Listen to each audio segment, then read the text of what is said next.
Hello and welcome to SlyCast, the Sylvester Stallone Fan Podcast. I'm Craig Cohen, and as always, I have with me Jeff Ferry. God didn't make Rambo. I made Rambo. And Jeff Hulit. I'm here, but I didn't do anything.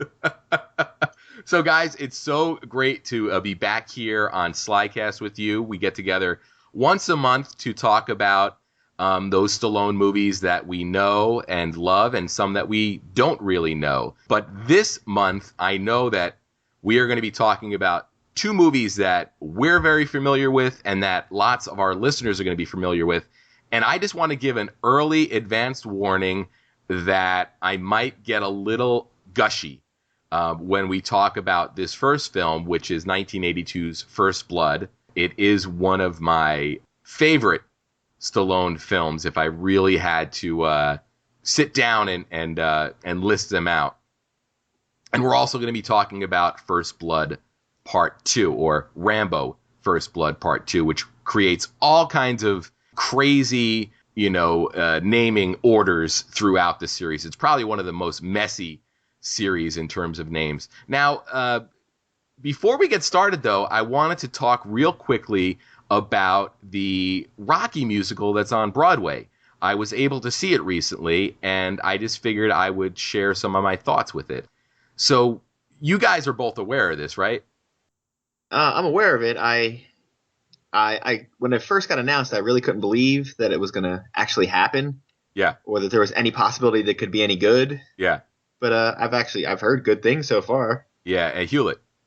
Yeah, I saw in the news when it was first coming out, and they did some, what do they call those before they open? Like the previews. Yeah, the previews, and Stallone was there, and I think he had a couple of the other Rocky cast members there with him as well, and they were kind of coming out of the theater. And I saw a couple of clips. They interspersed a couple of clips in there with that news footage, and I was really surprised at the elaborate sets that I saw. So I was interested in seeing it.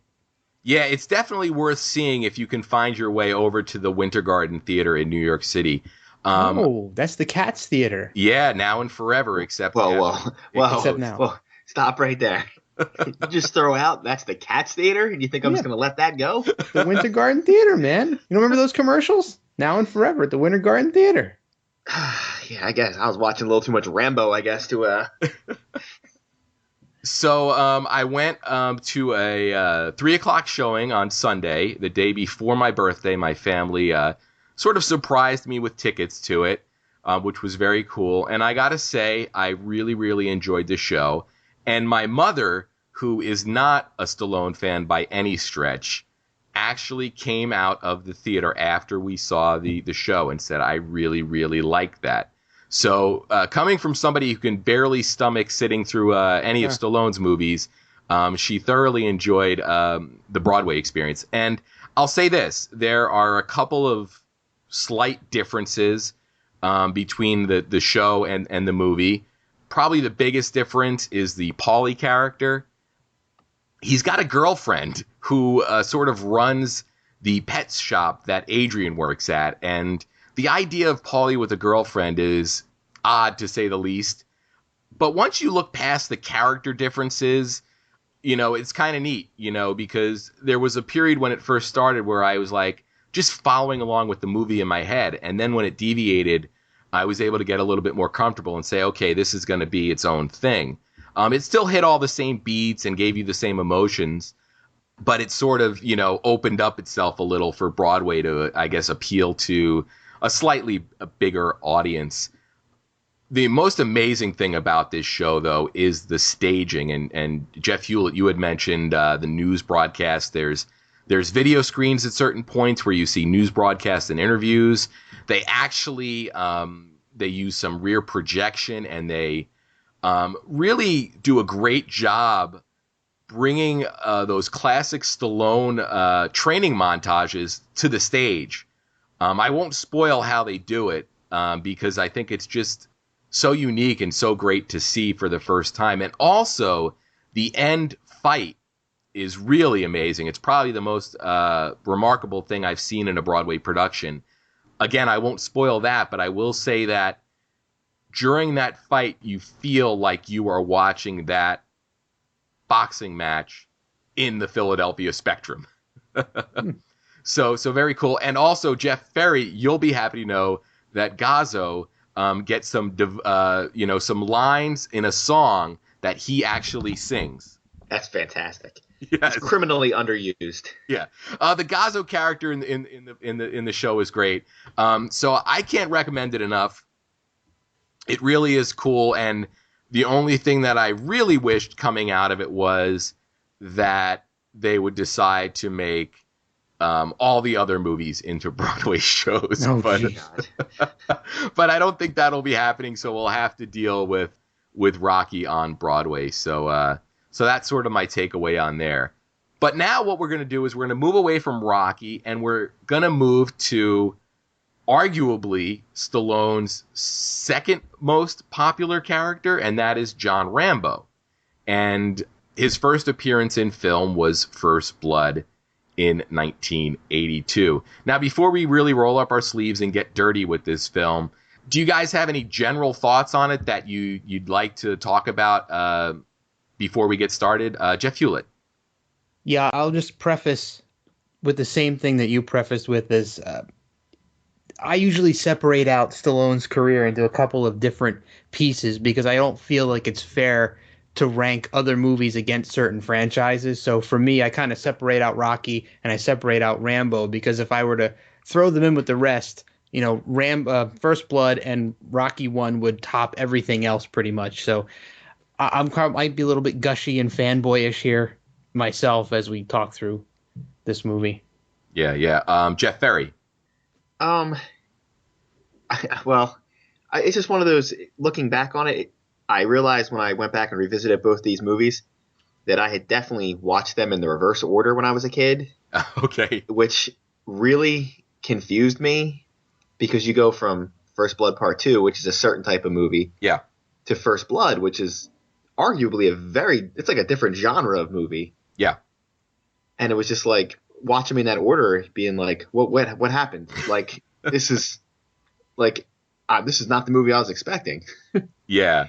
I mean, I think if you the average person in their mind, if you say, what's a Rambo movie like?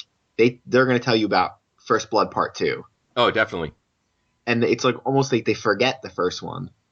That's like if you ask, what happened in the first one? He's like, I don't know. He probably went in and killed a bunch of people. And like that's not the movie at all. It's like a really solid movie. I think people remember it almost worse than they should. You need to rewatch it to see how good it actually is. Yeah, and it's one of the things about First Blood for me is that movie really feels Oscar worthy to me, and I'm not big on being disappointed when movies don't win Oscars or don't get nominated for Oscars, but I almost kind of feel like this movie got overlooked. In addition to Stallone's performance, you have some other great supporting performances. You have a really solid script.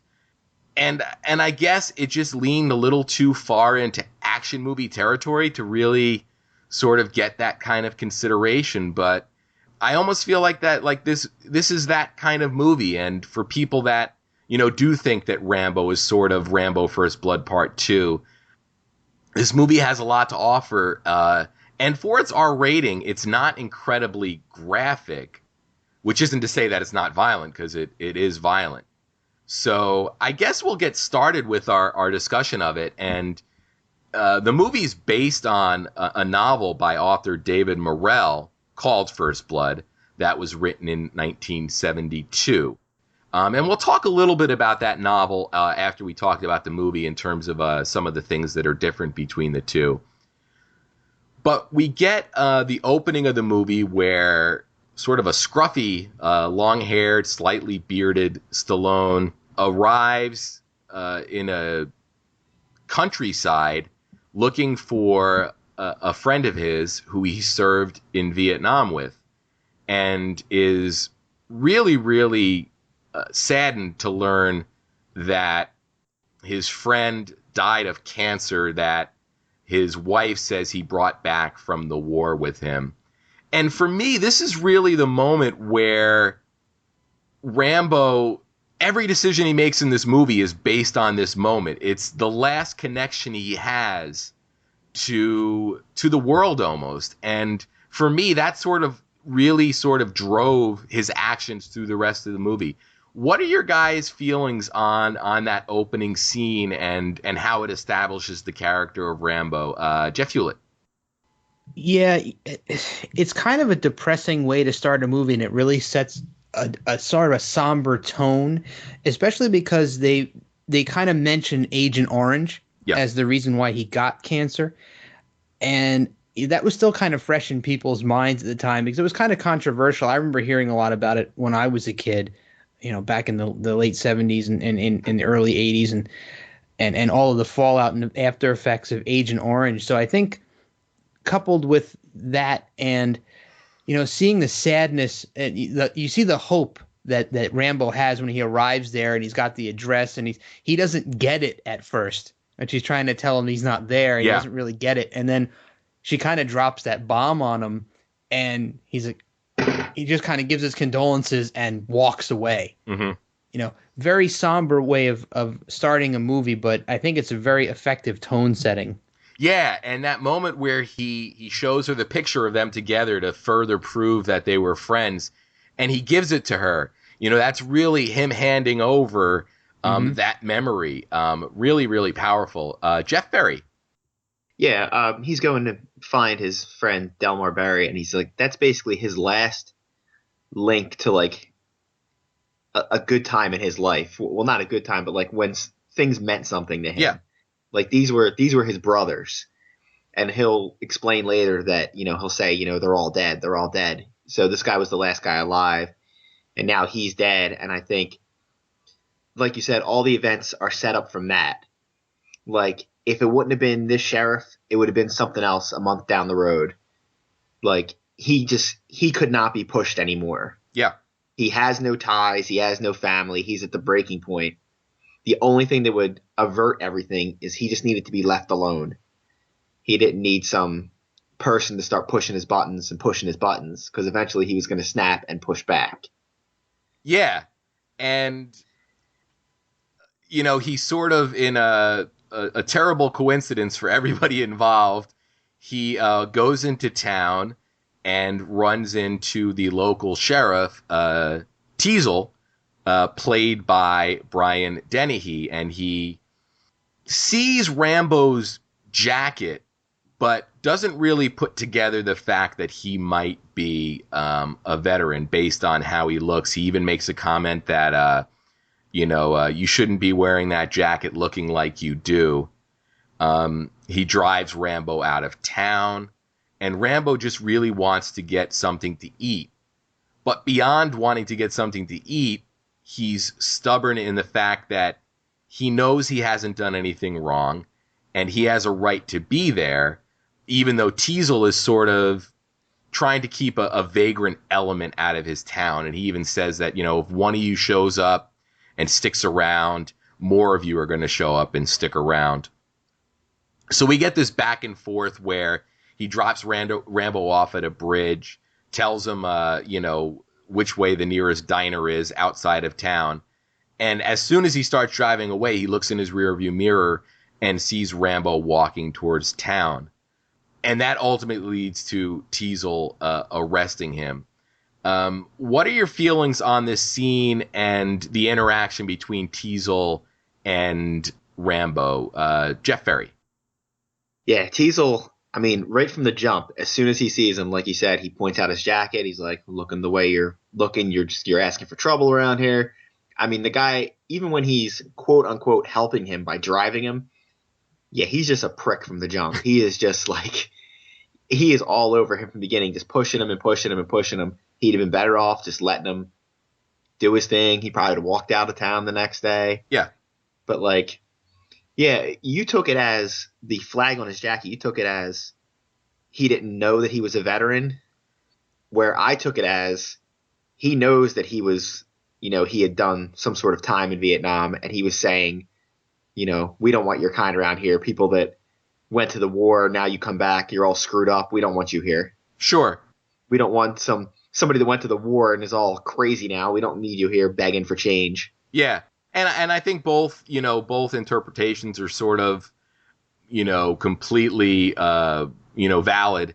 I lean that way just because in the book, that's kind of the direction that he comes from. But in the movie, it's very, very ambiguous. And that might be the way Dennehy plays it, or just it's a sort of an awkward line. But I guess one they felt they had to reference the way that Rambo was dressed. Jeff Hulit, thoughts on that scene? This is one of those scenes that I often find myself when I rewatch movies or TV shows many, many times. I often find myself thinking about what could have been done differently in this scene by one character or another to have a completely different outcome. Yeah. And there's some time in the car where Teasel is being, I guess, almost needlessly antagonistic, like not just kind of dismissive, but about when he's asking, well, where can I get something to eat? And Teasel says there's a diner 30 miles up the road. Yeah. Instead of saying there's a McDonald's 10 minutes down the street, he's like, yeah, he's needlessly pushing him further. And, instead of Rambo just coming out and saying, hey, listen, I was here looking for my old friend. I just found out he died. I'm in a bad spot. I just want to grab something to eat and get out of here. Maybe they could have diffused the situation a little bit different, but then we would have had a different movie. But I always think to myself when I watch that scene, if Teasel was just a little bit more flexible and didn't push Rambo so far. In fact, Rambo starts to push back. He says, why are you pushing me so much? Like, he didn't even understand why the sheriff had to act like that. And then we drop Rambo off, and there's a minute there where he's standing at the end of that bridge watching Teasel drive away before he actually starts to walk back towards town. Like, he looks up the road, he kind of looks back, and he's thinking to himself, like mulling the situation over in his head.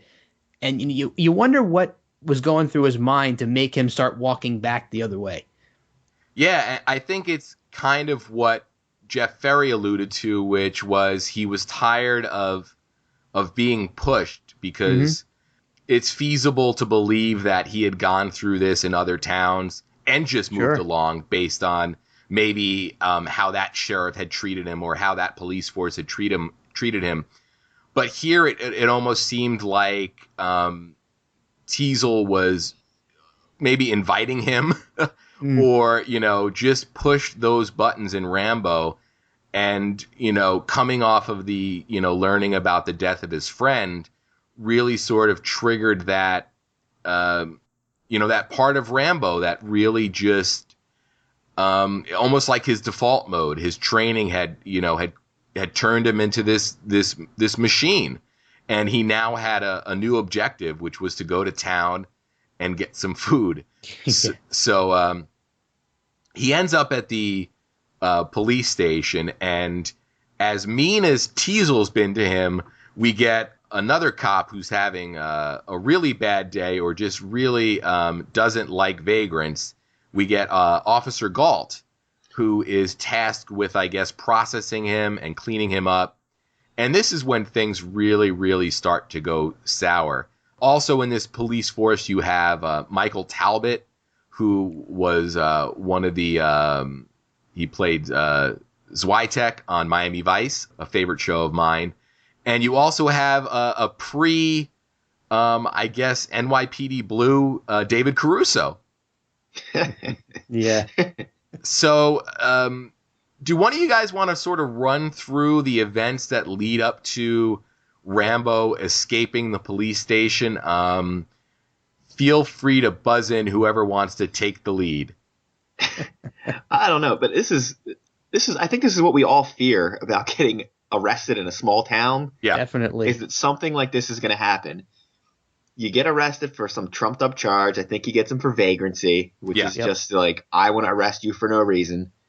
He gets him in there, and like I think Caruso brings him in, so he's just like, oh, whatever, and then he won't let him print him, so he refuses to get printed. Mm-hmm. So the cops are already starting to get heated with him. And then he gets downstairs to where Galt is, and I mean, if Teasel's like a 6 on like how much of a jerk he is, Galt is like an 11. Yeah. Not one word comes out of his mouth that is not trying to escalate the situation. He's goading Rambo every second. He's going for I'm going to knights. I'm going to hit you with my stick. I'm going for my stick. Even the other cops call him on it. He's so bad. Mm-hmm. Yeah. They're like, oh, what's your problem? Like, yeah, Caruso seems to be the most sympathetic of all the other cops. And my thing with Galt was it almost seems like he didn't think, or he obviously didn't know what Rambo was capable of. So to him, it was just another vagrant that he could mistreat. Now, I'm not sure if he knew, Rambo's military history or anything like that. He would have treated him any differently. But it almost seems like he was the type of person that would instantly become judgmental just based on the cover, the book's cover, as opposed to the, all the thoughts and ideas that are inside of it. Jeff Hulit, this whole police station escape and processing sequence, your thoughts on it? Well, there's one thing that we didn't mention yet, and I think this is it seems like maybe a minor thing during this sequence, but I think it's actually kind of major. I think one thing that they do to him that is probably one of the biggest insults you can do to someone who's been in the military is rip off their dog tags. Yeah. Like those are very personal items. Those are something that they wear all the time, and it's a symbol. It's a part of who they are, and they just kind of completely disrespectfully rip them right off of his neck in an attempt to get his name from him because he doesn't want to disclose who he is. Yeah. So and they don't even think anything about it, and then they start to kind of almost poke fun at him for being a soldier, right? Mm-hmm. So they're really being extremely insulting, and then of course, I don't think we didn't know anything about it so far until they went to do the shaving sequence, and you start to have those flashbacks. Yeah. And you start to see him, in that kind of an underground dugout hole with the bamboo over top of him, and that when how he kind of his mind equates the shaver to the knife cutting his chest. Yeah, you can see, his whole collapse from start to finish. Ripping off the tags and threatening him with the sticks and hosing him down naked, which is extremely embarrassing as well. I mean, I don't know what more they could have done to set him off. And I having watched the movie so many times, you're watching this again thinking to yourself, these guys have no idea what they're doing right now. Yeah. Or what they're in for. Yeah, and you brought up a good point in that everything that transpires in that scene pretty much leads to Rambo almost just he reacts without really even thinking. It's all like a primal reaction based on his experiences as a POW, and ultimately his training kicks in and he disables 3 guys down in the basement. The one that's 2 are holding him to shave, and another one's going to shave him. And then on the way out, he takes out Teasel, who he gives that nice kick to the chest. And then 2 other guys on the way out of the police station. I think he gets at least 2 more guys on the way out. Yeah, before finally jumping on a bike and having a high speed chase with Teasel in pursuit. Now it's interesting here because at this point, when all of your officers have been dispatched so quickly by somebody who was unarmed, you really have to sort of step back and say, wow, who are we dealing with here? But at the same time, they have a guy that just broke out of custody, so they have to go in pursuit. Galt is ready to open fire in the street, and Teasel talks him talks him down from it or pushes the gun away when he fires. And then Teasel gets in pursuit, and we've got this chase with Rambo on a dirt bike, a motorbike, and he ultimately tracks him to the woods. And it's in one of the comedic moments of this film, and there are a couple. Teasel tries to take his standard issue police cruiser off road to disastrous results. Any highlights or moments from this chase that jump out at either one of you guys? Jeff Hulit. Yeah, I love how he rolls the car into the ditch. It's a, kind of fairly standard chase. Some pretty cool motorcycle riding Yeah. that goes on there. And I was kind of questioning what Rambo was thinking once, the Dennehy's car flips over. It would have been probably easy for him to kind of flip around and go back the other way instead of, crashing out the bike, going up into the mountains even higher. I was thinking to myself, he probably should have just quickly turned around and rode back the other way while Teasel was trying to get out of the car or whatnot. It just seemed kind of well, I guess maybe he figured, he's better off in the woods as he's, master of guerrilla warfare, as we'll find out later. Maybe he could find better places to hide, but I thought it would be better if he could get more distance. Yeah, that was my take, was that he wasn't running anymore, obviously. So he was just going to find an element that he would have the advantage in. Jeff Ferry. Well, I kind of think when after he dumps the bike and heads up into the woods, I'm wondering if part of his thinking is, one, now I'll be back in an element he's pretty comfortable in, living off the land in an area like that. And I wonder if part of him is also thinking, there's no way these people are going to be stupid enough to try to come up here after me. Yeah. Like, why would they bother come up after me? But my highlight of the chase is probably Galt trying to open fire down a city street in the middle of the day. And that's not a problem for anyone. They just, Teasel pushes his hand out of the way, the gun goes off, and then he's just like, Galt, what are you doing? Yeah, especially in a town that really doesn't seem like they see a lot of exciting action. Yeah, this is not West Philly. This is, some town. There probably hasn't been, aside from like hunting, I'm sure there's not a lot of gunfire in the town square. Mm-hmm. But whatever. It's not a big deal. He just almost killed some pedestrians walking by. Yeah. Now, one thing that I wanted to mention at this point in the movie is the score by Jerry Goldsmith, legendary composer. He did the music for, I guess, Planet of the Apes might be, one of his more popular scores. I believe he scored Ridley Scott's Alien. So just some really, really great stuff. And the First Blood score is a classic score to me, and it really kicks in during this motorcycle chase. And for me, Goldsmith has this great ability, or had this great ability, unfortunately he's no longer with us, to really drive scenes with, like the rhythmic elements that he used. Since we're talking about it, or since I brought it up, do you guys have anything you want to mention or discuss related to Jerry Goldsmith's score? Jeff Hulit? I don't think I can add too much to what you already said. I mean, it's definitely a great score that highlights a lot of the action cues, especially when he's running through the woods, kind of away from the pursuing police force. I think it definitely hits the right notes at the right places to enhance. It almost disappears at times.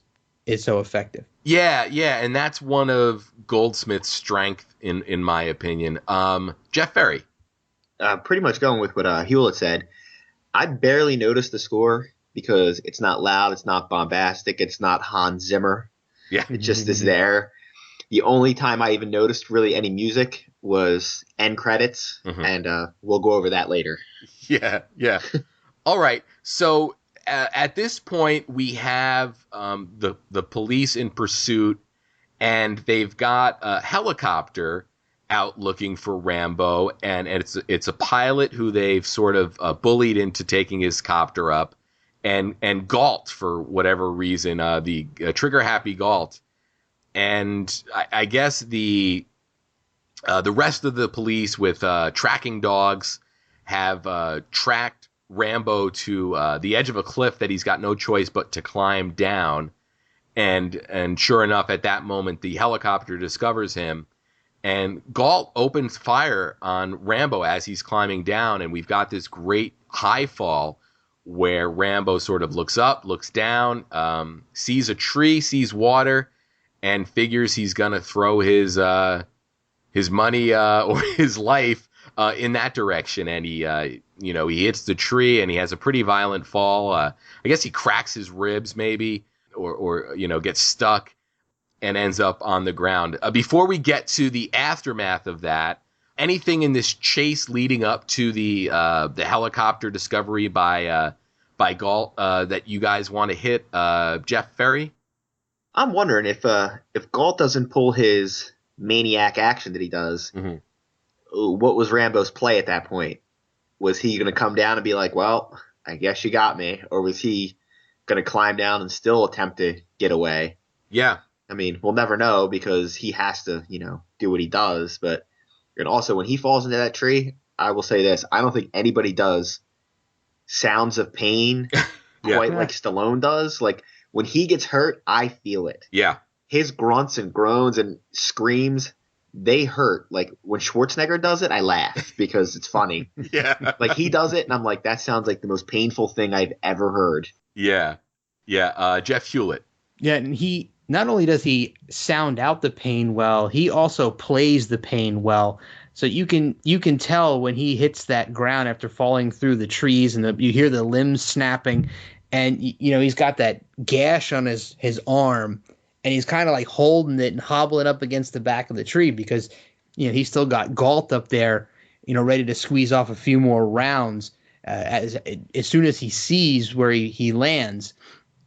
So I think this is one of the places in the movie where sometimes I think to myself, it's kind of tough to suspend the disbelief, but then again, it's Rambo, so you kind of have to. But it seems like that fall was a really, really long fall, and I guess you really had to get lucky not to break your neck or something along those lines, going through all of those tree limbs. Yeah.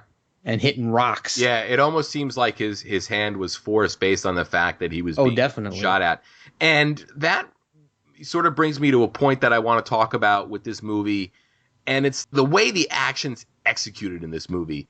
This, to me, is one of the, I don't know if gritty's the right word, but I'm going to say it's one of the grittiest action movies I've ever seen where there's not a moment where I see the seams of the movie making process. This whole movie looks incredibly real to me.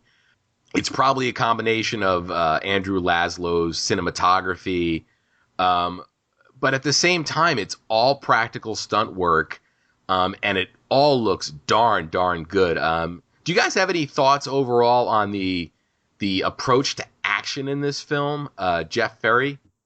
Well, like you said, I think it helps a lot. You're using practical effects, on-location shooting in an interesting location. Yeah. So that ages much better over time. It's 30 years later, and it still looks better than stuff that's been filmed in between. It's not on some crappy backlot. Mm-hmm. There's not, not so great CGI involved, which if all this stuff was done today, it would be. It'd be like, well, it'd be cheaper if we just filmed this wherever. And, we don't really need to be in the woods all that time. We can somehow get this inside for a little while. And they just screwed it up.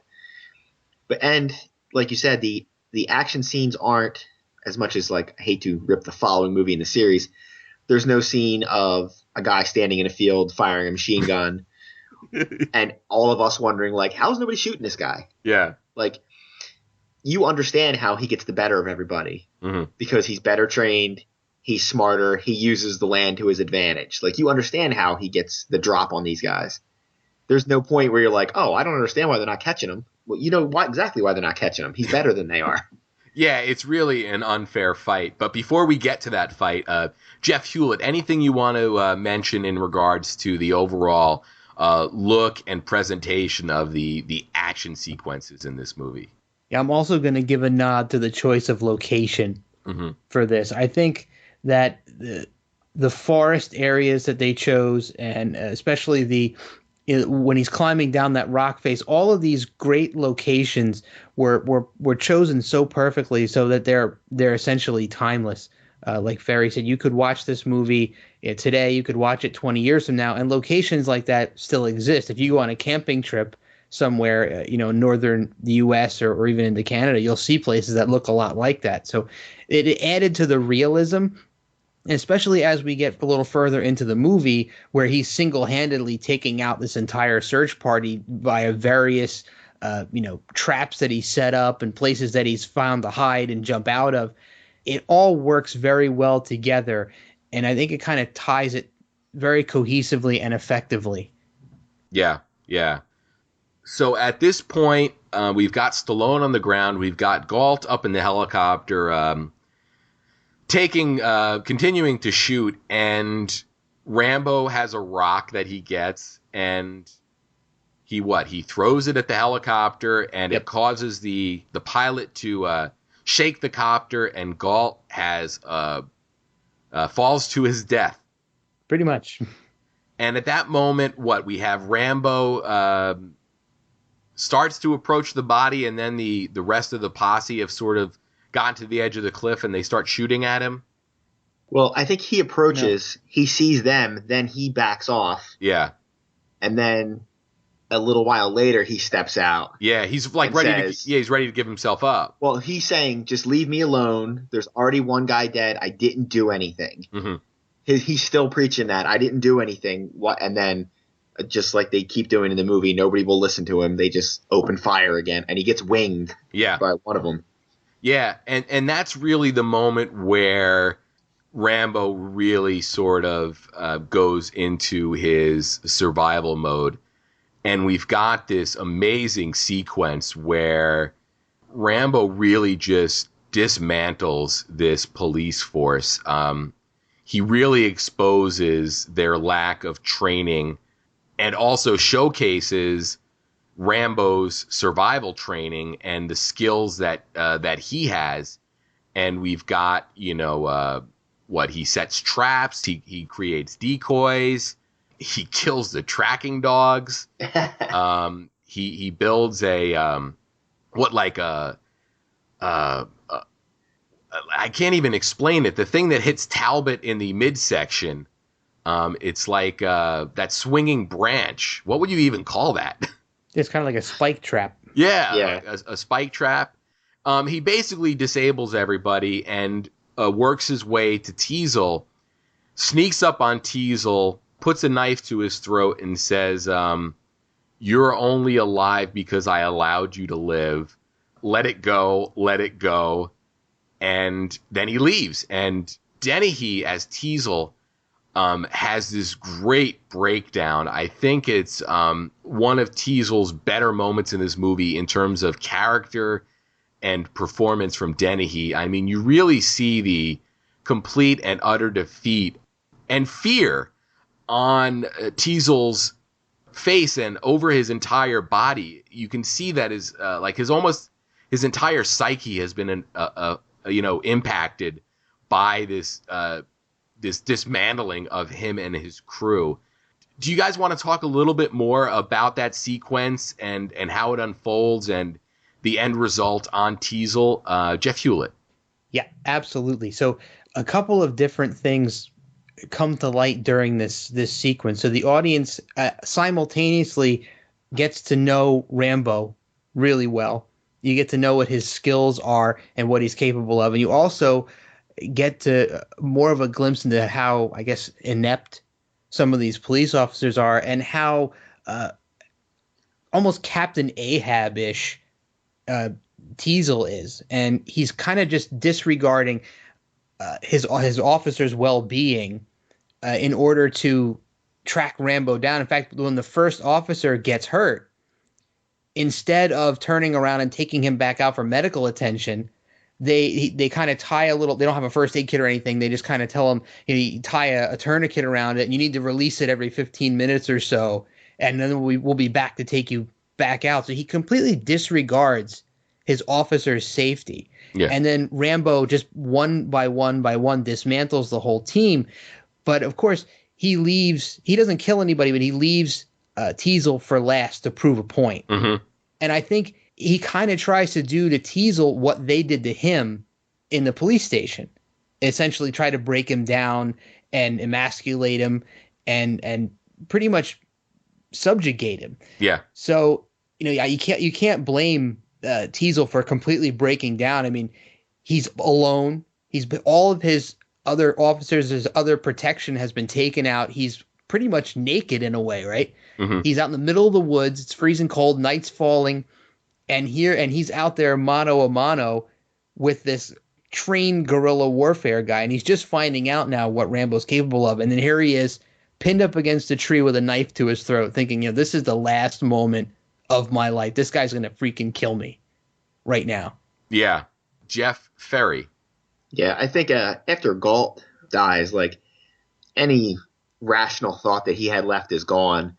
And then he sends it's not that the cops aren't trained, but they're not trained for this. Yeah. And he just has them running off into the woods. And the scenes of him trying to understand what's going on as he runs, trying to run to this guy and help them. But then this other guy's yelling, they're all yelling, help, help. And he's running from this guy to this guy to this guy. And just to watch him, Rambo, piece by piece, just take his guys apart. And I believe he says to him right then, I could have killed all of your guys. Mm-hmm. Yeah. Like, this is when you need to let this go. Mm-hmm. Like, I literally could have killed you. Oh, and a little FYI, by the way, like, I work at a clinic. You do not release a tourniquet every 15 minutes for the listening audience. You put a tourniquet on, you leave it on. Yeah. That's the rule. Well, did you pick up on that command that he gave that officer? I thought that was kind of weird myself. I believe it might have, back then, that might have been, like, what they thought. But no, you put a tourniquet on and you leave it on. You leave it on, yeah. That's the whole point. All right. Well, I think we've delivered a public service message, because I definitely know now that I will disregard Dennehy's instructions on how to use a tourniquet. If it ever needs to, hopefully it will save my hide one day. So thank you for that. So at this point, Rambo is in full-on war mode. He is ready to take this all the way as far as it's going to go. Teasel has to retreat and regroup, and I guess they call in the National Guard at this point, and there's like a temporary command center set down at the bottom of the mountain. And at this point, we have the introduction of Richard Crenna's Colonel Sam Troutman. And Troutman had gotten word of this somehow, and I guess hopped on a plane to come sort of offer his assistance. And we have a really interesting scene between Troutman and Teasel, where Troutman pretty much lays out that this is really a no-win situation for Teasel. And Teasel at this point has sort of regained his composure and his swagger, if you will, and really battles him and says, one of your guys that you trained cracked, and you can't deal with that, and now I'm going to take care of it.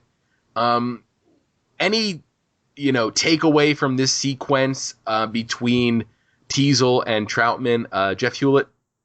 Yeah, pretty telling stuff that was going on. And something that I found really interesting is if you hear the news broadcasts that are going on in the background, you hear the reporters, they're telling a story in which the police were, these triumphant guys, and, due to their training, they've got this guy cornered. So, they've completely given a snow job story to the media about what actually went down up on that mountain. And, for Teasel to do a complete turnaround after being completely emasculated, it's very strange, especially after he finds out exactly who Rambo is and he knows what he's capable of, yet he still insists on being the cowboy. I guess now he's got reinforcements behind him. He figures, now he can go up and take him out. Yeah, and I think it's also almost like Teasel, sort of trying to redeem himself to himself. Right. I think he is really, really ashamed of the way he acted and responded, and this is his opportunity to get revenge or to reclaim that the things that Rambo took away from him. Jeff Ferry. Well, Colonel Troutman is by far my favorite character. He is just fantastic. I think he gets all the best lines. He just to stand there in front of Teasel, and every time Teasel's whining, complaining, he did this. Like when he's like, we're going to go out, you're just afraid we're going to go up there and kill your boy. And he's like, I'm not here to save him from you. I'm just here to save you from him. Yeah. Like the thing that he's amazed about, he knew Rambo would get away. The thing he's amazed about is that Rambo didn't kill them all. Yeah. He's just like, I can't believe he let any of you live. Yeah. He basically says Rambo slipped up for whatever reason. And, he ends that scene with that great line, you're going to need a big supply of body bags. Yeah. Oh, yeah. And then at the same time, he also tries to defuse the situation by saying, put your search, into effect, leave a hole for Rambo to slip through, and somebody will pick him up 2 weeks from now working at a car wash in Seattle. That almost seems like the most logical thing to do. From Troutman's perspective, knowing what Rambo can do. And, you almost wonder if Teasel wasn't so stubborn, if he would have allowed that. Do either one of you have a take on the, the suggestion to let Rambo slip through a hole and Teasel's reaction? Jeff Hulit? I thought it was an actually really good idea. Mm-hmm. Seeing as what had already gone down, I thought Troutman was offering Teasel a really solid out. Because that way Teasel could have saved face. He could have been like, listen, we got the perimeter set up. We're doing everything we can do to catch this guy. And only he had to know that there was a small window for escape. And, Rambo could have just gotten, slipped through, and somebody would have seen him later on. I thought it sounded like a really good logical solution to the problem, because and Teasel had to know that more people were going to get hurt or killed in the attempt. Even if he was able to catch or kill Rambo, people were going to die in the process. Oh, yeah, totally. Jeff Ferry. I think the problem at this point is Teasel has tied himself to Galt's death. Like, when Galt fell out of the helicopter, if he would have survived, like if you say he fell in the water and he's hurt, I think he may have been willing to take that plan. But like, he took Galt's death personally. At this point, it wouldn't have mattered what people said. He was going in. He's all in at this point. He can't pull it back.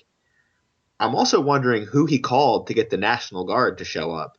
Yeah, really. Because last time I checked, the governor needs to has to call them out to you. Mm-hmm. Usually the phone call from the local sheriff. I do like that the National Guard is a bunch of bumbling idiots, though. That does make me laugh. Yeah. Well, is the state police involved at some point? Yes, they also show up. He doesn't want to call them at first. Yeah. Like, he completely scoffs at that. But then they show up right around the same times that, his Keystone Cop National Guardsmen show up. Yeah. To not help the situation at all. Yeah, the way it plays out in the book is Teasel and his team race into the woods so they can retain jurisdiction before the state police get there. Apparently, if Teasel and his men have already established that they are on the scene, the state police can't take the case, if you will, away from them. So yeah, that's kind of interesting how the National Guard is deployed so quick, and I think it's established in the movie that they were at least prepared for a weekend drill. Seems like it. Did he just call them up? Like, listen, like, I go to weekend drills. Like, Nobody gives us a ring and's like, hey, can you come down here? We got this maniac loose in the woods. Yeah. Can you just grab one of your bazookas and come down here? Yeah, I'm not sure if I watched the movie again and read the book again before this recording in such close proximity that some of those smaller details are getting confused. But I think in the book it's stated that that whole National Guard unit was getting together that weekend anyway. But I guess regardless, they are engaged, and they track Rambo to a mine shaft that he has taken cover in. And they ultimately, after a shootout that really tests the mettle of a lot of those guys, the head guy with the National Guard crew, against orders or against Teasel's direction, fires a rocket into the mine shaft, effectively killing Rambo. And that upsets Teasel immensely, because this is something that Teasel really wanted to do. He wanted to get his hands on Rambo and bring him in, or worse. What do you guys think of the bumbling National Guard sequence, and ultimately, Teasel's reaction to it, and almost Troutman's reaction to it as well? Because it seems like Troutman can't believe that Rambo would have gone out like this, and in the back of his head, he does have the suspicion that Rambo's alive. Jeff Ferry. Yeah, I think Troutman, he only entertains the idea of Rambo's death for about 5 seconds. And then you see him kind of look up the hill. He's the only one that realizes, like, hey, maybe this mine shaft's a little deeper than like 20 feet. Mm-hmm. And all they did was they shot a rocket in there and they caved in the front of it. Yeah. Like, he very easily, even if he ends up escaping out of another exit, but he very easily could have been 100 feet down the cave, and he's stuck in a cave in. Yeah. So, like, they're hooting and hollering and whatever. I was like, this guy has, like, literally taken out handfuls of guys already. By now they know his history. Like, I wouldn't think he was dead until his body was laying in front of me.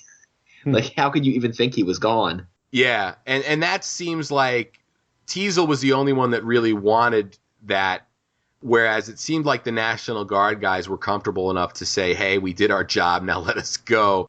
Jeff Hulit.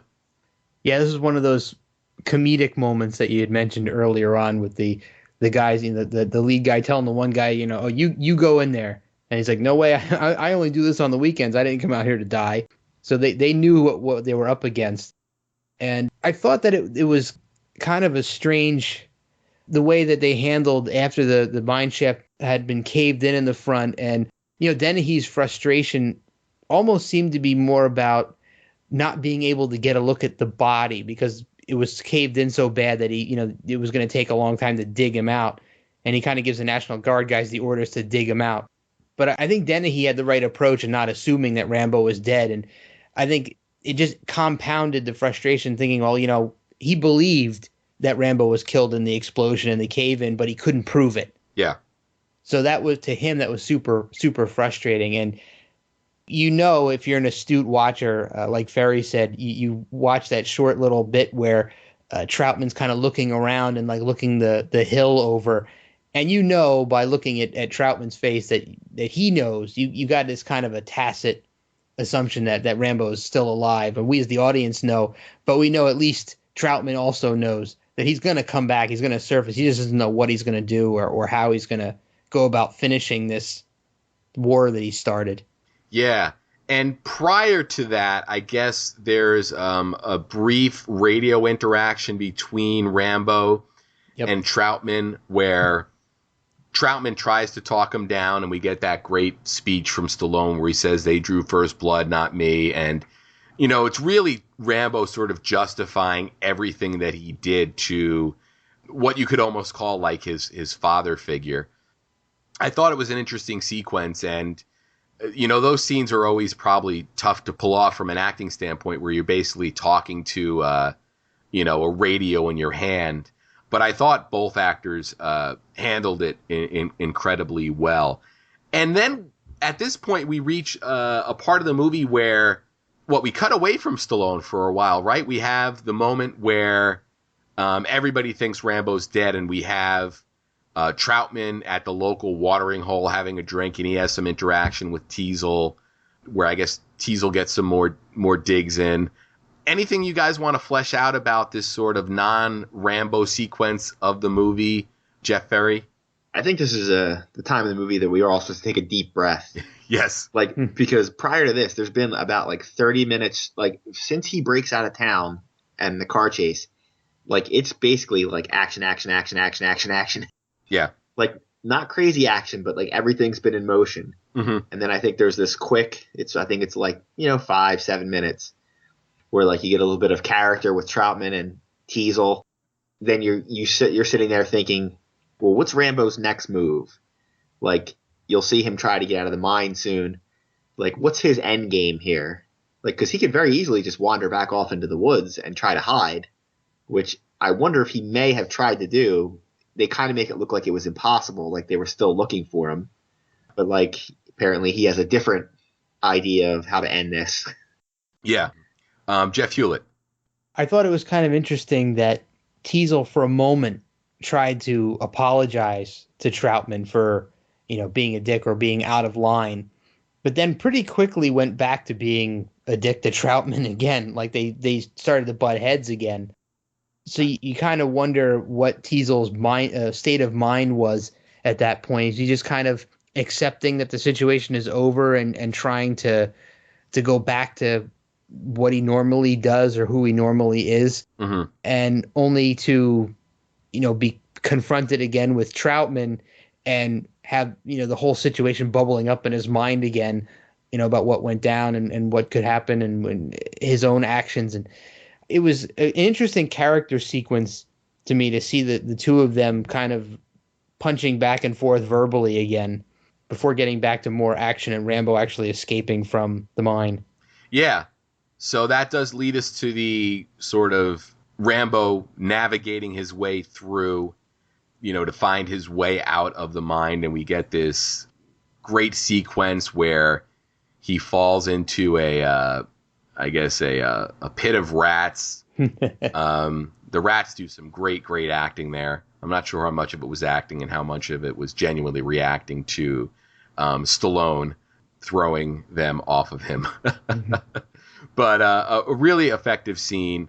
It really showed the hell that Rambo had to go through to emerge from the other side of the mine. And I'll talk a little bit about the book later, but this sequence in the book, it's actually they're not rats. It's actually a portion of the cave that is full of bats, and it takes up quite a few pages of the book where he's really afraid that he's going to get bit and get rabies. And when he first crawls his way in there, he is crawling through bat dung. So that's one of the differences there. And here it's totally effective with rats. And this pretty much brings us to the end of the movie, if I'm not mistaken, where Rambo commandeers one of the National Guard trucks, works his way into town, and basically brings the war to the town of Hope. Did I gloss over anything there, guys?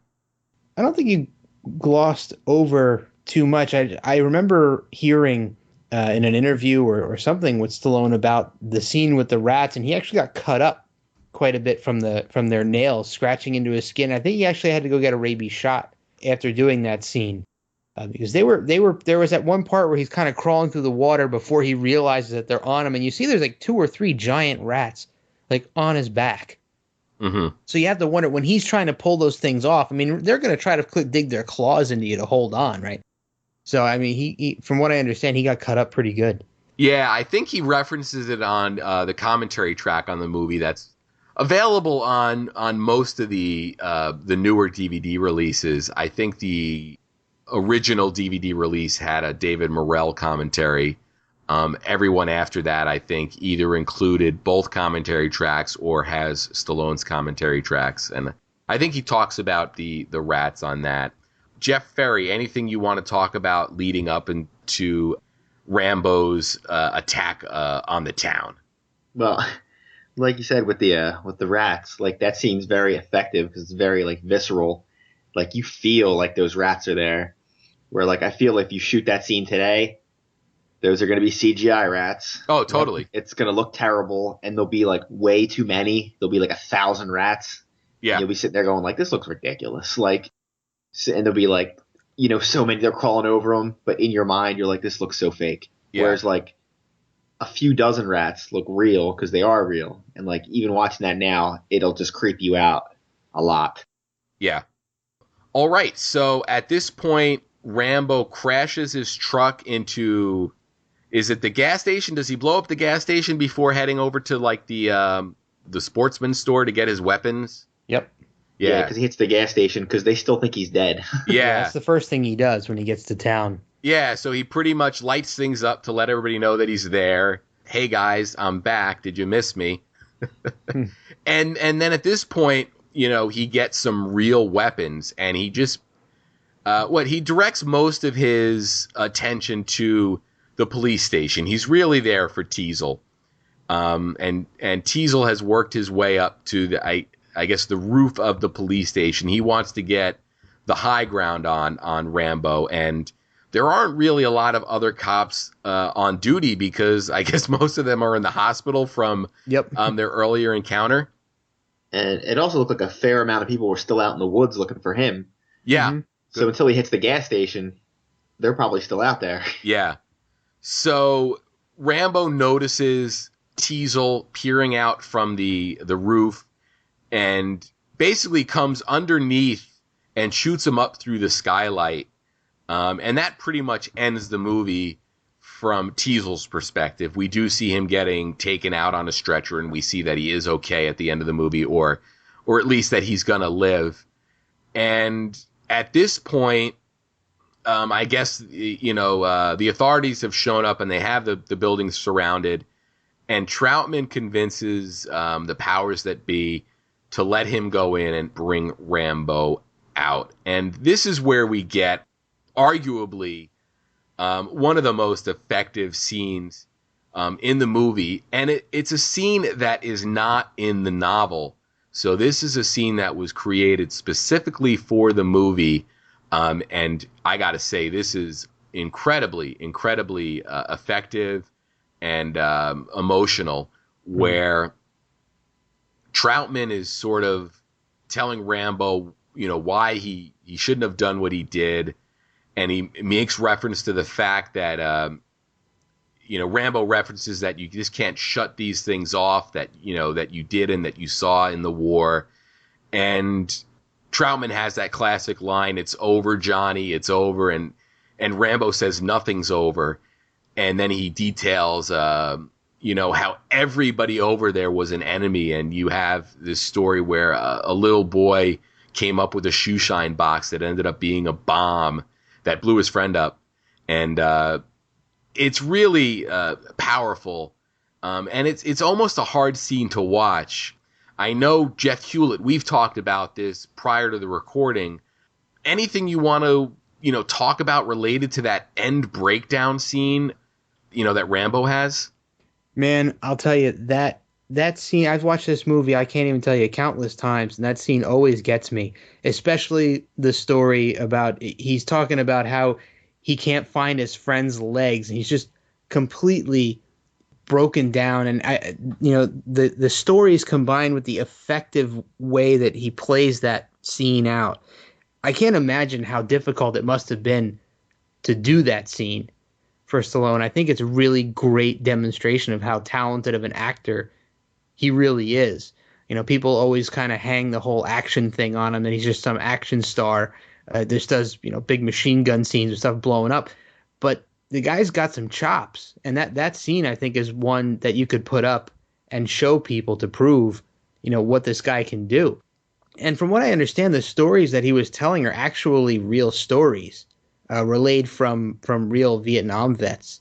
That makes sense. Yeah. So the story about the shoe shine bomb is actually something that really happened. And he's talking about he's picking bits of his friend off of his body, and he's actually doing the physical motions like he's actually reliving it. Yeah. In his mind. And one of the things I really like about the performance is there's parts of that speech where he slurs through it, where he's not really completely enunciating. And he also, one of the other powerful parts of that speech is when he talks about the reception when he came back home, where he says, over there I was operating multi-million-dollar equipment, and now here I can't even get a job parking cars. It really speaks to the real life plight that a lot of those veterans had. Jeff Ferry, anything you want to talk about related to that end sequence? Oh, absolutely. The end sequence is what elevates this from like just a very good movie up like that extra notch, because basically your villain of the piece is out of commission. Like, your movie's basically over. Yeah. Like, he doesn't even get another line. He's done. He's been your main antagonist, and he's out of the way. But then arguably your most important scene happens at that point. And after his famous line where he says, "Nothing is over, nothing," his next line is, "You just don't turn it off." Yeah. And that's what he keeps saying. Like, you sent me off to war, and now you wonder why I'm like this when I come back. And like, I still see guys. I mean, you could make this movie today, and he could give almost his exact same speech at the end. Oh, totally. Especially nowadays, people are more understanding of like a PTSD and people coming back with problems. The only thing that would be changed from his exact speech is you don't get as much of the people throwing stuff at you and calling you baby killer and stuff. Thankfully, that has basically been phased out. People can separate the war from the soldiers now, basically. Right, yeah. Yeah, But, definitely. but people are more cognizant of the PTSD and understanding that if you send somebody off to do something like this, they can't just come back and they don't just turn that off. That's still there. They have to somehow try to integrate in society. And he keeps saying, I could fly a gunship, I could drive a tank, I could do this and that. I can't do anything here. Like, I have no viable skills. And even if I did, his psyche's so scarred he wouldn't be able to do it. Yeah. And he also talks about the lack of a code. He said out there, I knew where I stood, and there were rules and there was order, and he's really come home to chaos. It really is just a really powerful scene. And the film had a little bit more than what we see, and it actually went to test screenings. There's a point where Troutman has a gun, and I guess he's pointing it at Rambo, I guess to threaten him, that it's really time to come in. And Rambo basically pulls him towards him and pulls the trigger, and Rambo dies. And the reaction in the test screenings was disastrous. People came out of the theater saying, this was a guy we were rooting for, and you just really, really bummed us out. So director Ted Kochev was able to navigate his way through that scene, editing-wise, find a logical cut point, and then they did a quick reshoot of Rambo being escorted out of the police station by Troutman. Do you guys want to talk real quick about, the ending of this movie, or the ending that we could have gotten, and whether you think it was the right decision or not? Jeff Hulit. I agree with the test screening audience. I think it would have been a horrible mistake to kill Rambo off at the end of this movie, because of the fact that, especially after you hear everything that he's been through. I mean, even if you were up to that point, you were thinking, this guy's kind of off his rocker. He's uncontrollable. He's going to wind up killing people if he continues to live. But you have to understand, you understand what created him and how he got to be the way he is. And I don't know how anybody could root for him to be killed or fail at the end of that movie. So I definitely think that would have been a bad move. I'm glad that they opted to give him the opportunity to just kind of go and serve out his, I guess, a prison term that we find out in the next movie where he was sent to. But he does go and face the consequences for what he's done. Yeah. Jeff Ferry. I think the only way that ending makes sense is if two things would have to happen. One, he would have had to have killed the cops, the soldiers, everybody that came after him, because then you're like, well, this killer, maybe you don't care that he dies. Plus, this basically he couldn't give that speech at the end because it's so obvious that he's broken and that he does feel bad, but he just doesn't know how to live any other way. He's trying to live by his code inside his set of rules, but it's the world that won't abide by his rules. They're the ones causing the problems from his point of view. He's like, I have rules. This is my code. I do it like this. Nothing. And he says it earlier in the movie, nothing would happen if that sheriff didn't come after me. Exactly. Yeah. And I think that's, this is a good point to, talk a little bit about some of the differences between David Morrell's novel and the movie, because in the novel, during that sequence where the police are initially chasing Rambo through the woods, Rambo has already killed Galt. Back at the police station, he slices Galt open with a razor. There is a different guy in the helicopter. Rambo has quite a few weapons with him in the book, and he actually takes out the helicopter pilot and the gunman, with a rifle. And he kills all of the other cops, and Teasel only survives because he runs away, and Rambo makes a slight mistake that allows Teasel to escape. Now, before we get to Stallone's thoughts on the character, let's talk a little bit about some of the other actors that were considered. Now, this was a novel that was published in 1972, and the rights were instantly snapped up. So then we had, I guess, almost a 10-year development process. And during that time, names such as Clint Eastwood, Al Pacino, Robert De Niro, Paul Newman, Steve McQueen, Nick Nolte, John Travolta, Dustin Hoffman, Ryan O'Neal, James Gardner, Chris Christopherson were all sort of considered for the role of Rambo. Did any of those names jump out at you guys as sort of the alternate universe Rambo that you'd like to see, Jeff Ferry? I would like to see the Dustin Hoffman Rambo. That's what I would like to see. How does that work exactly? Yeah. There is no universe where he's imposing. Yeah. Well, that almost would have worked maybe, because that would have really sold the fact that the police didn't expect Rambo to be who he was. Jeff Hulit, any actors on that list that you would like to have seen play Rambo in an alternate universe? I can't say that there are any that I would like to have seen, but I think the only one, I don't know, it's hard to say. I mean, Chris Christopherson's face, I mean, the way he looks, he kind of looks like more of a gritty guy. I could maybe see him as a veteran, playing a role as a veteran. I don't know how he would play in an action type scenario. I don't know if that would be convincing or not. Maybe he could, but some of the other actors that were listed there were just too big of names. They were too polished, if you know what I mean. Like Paul Newman, way too polished. Ryan O'Neal, too polished. Yeah. I don't know. I can't see a lot of those names being right for that role. Maybe because I'm so I like Sly in this role so much. I can't clear my mind enough of Sly to picture somebody else effectively. Yeah. So we got to the point where the film had gone through a bunch of different directors. It ended up in Ted Kocheff's hands, and he was on board before Stallone was.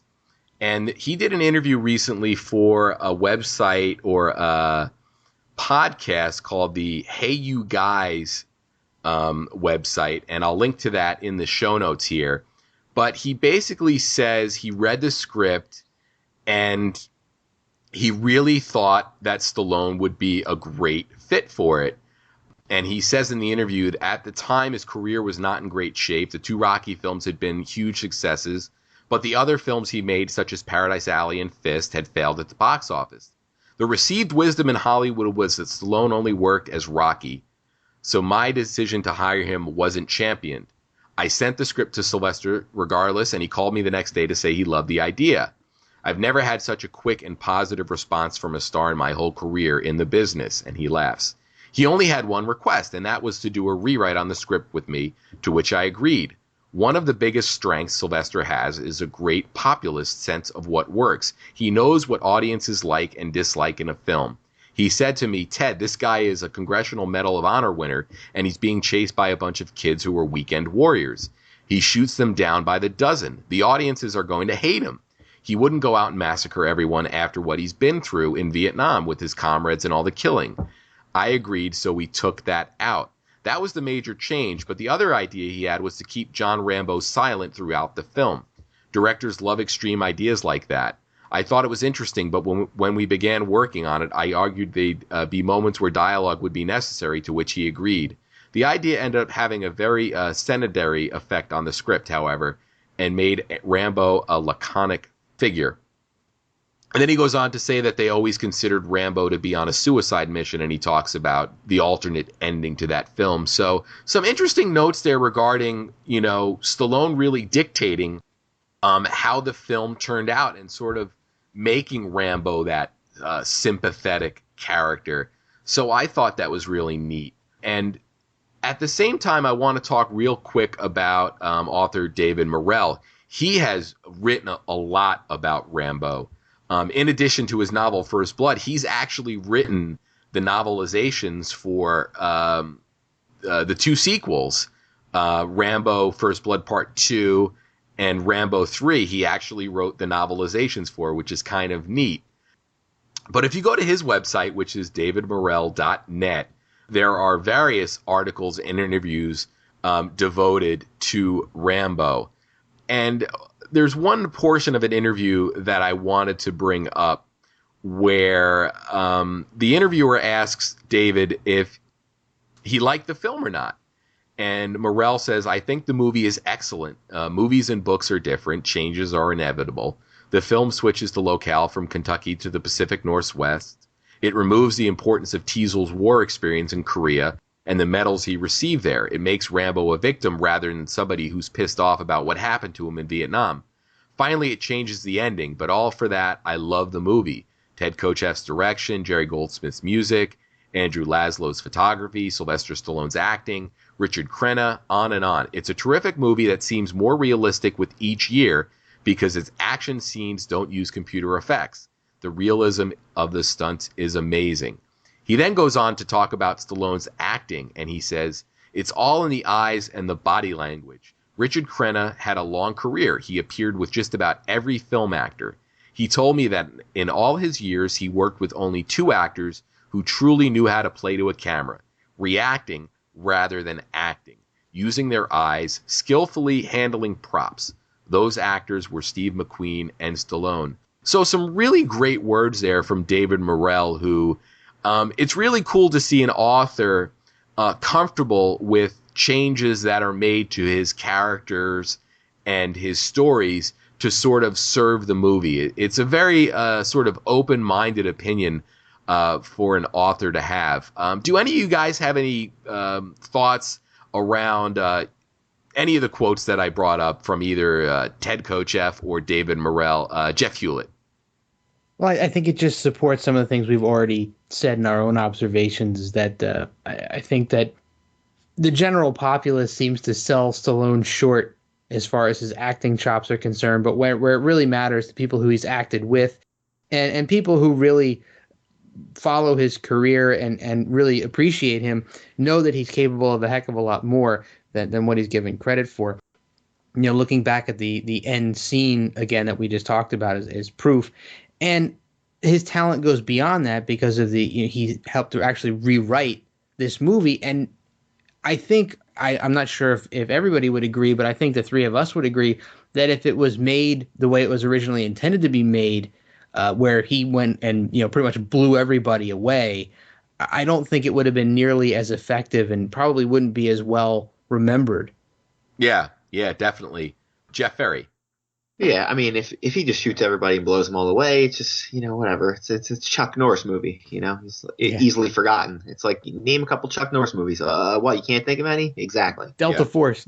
Yeah, and what are the other ones that are exactly like Delta Force? The other 5? Delta Force 2. The things that I liked that he said was, I'm about to run out and grab a couple of his books because it's glad to hear any author say, hey, books and movies are different. I still liked it. Instead of whining, which is what you always hear, they changed my story. It was better in my story. That's not the way the character was. You can do different things in books. Things that work in books don't work in movies sometimes. The other thing I like that got pointed out earlier was about about his dialogue. I mean, I bet if you counted up his dialogue in there, what would you say, 75% of his dialogue is with Trautman? Yeah. With his person that he feels comfortable with. He has long conversations with him. Everybody else gets a what? He doesn't say nothing, or he's yelling at them to leave him alone. The only person he actually has a conversation with is Trautman. Yeah, and it's funny because in the book, they do not speak.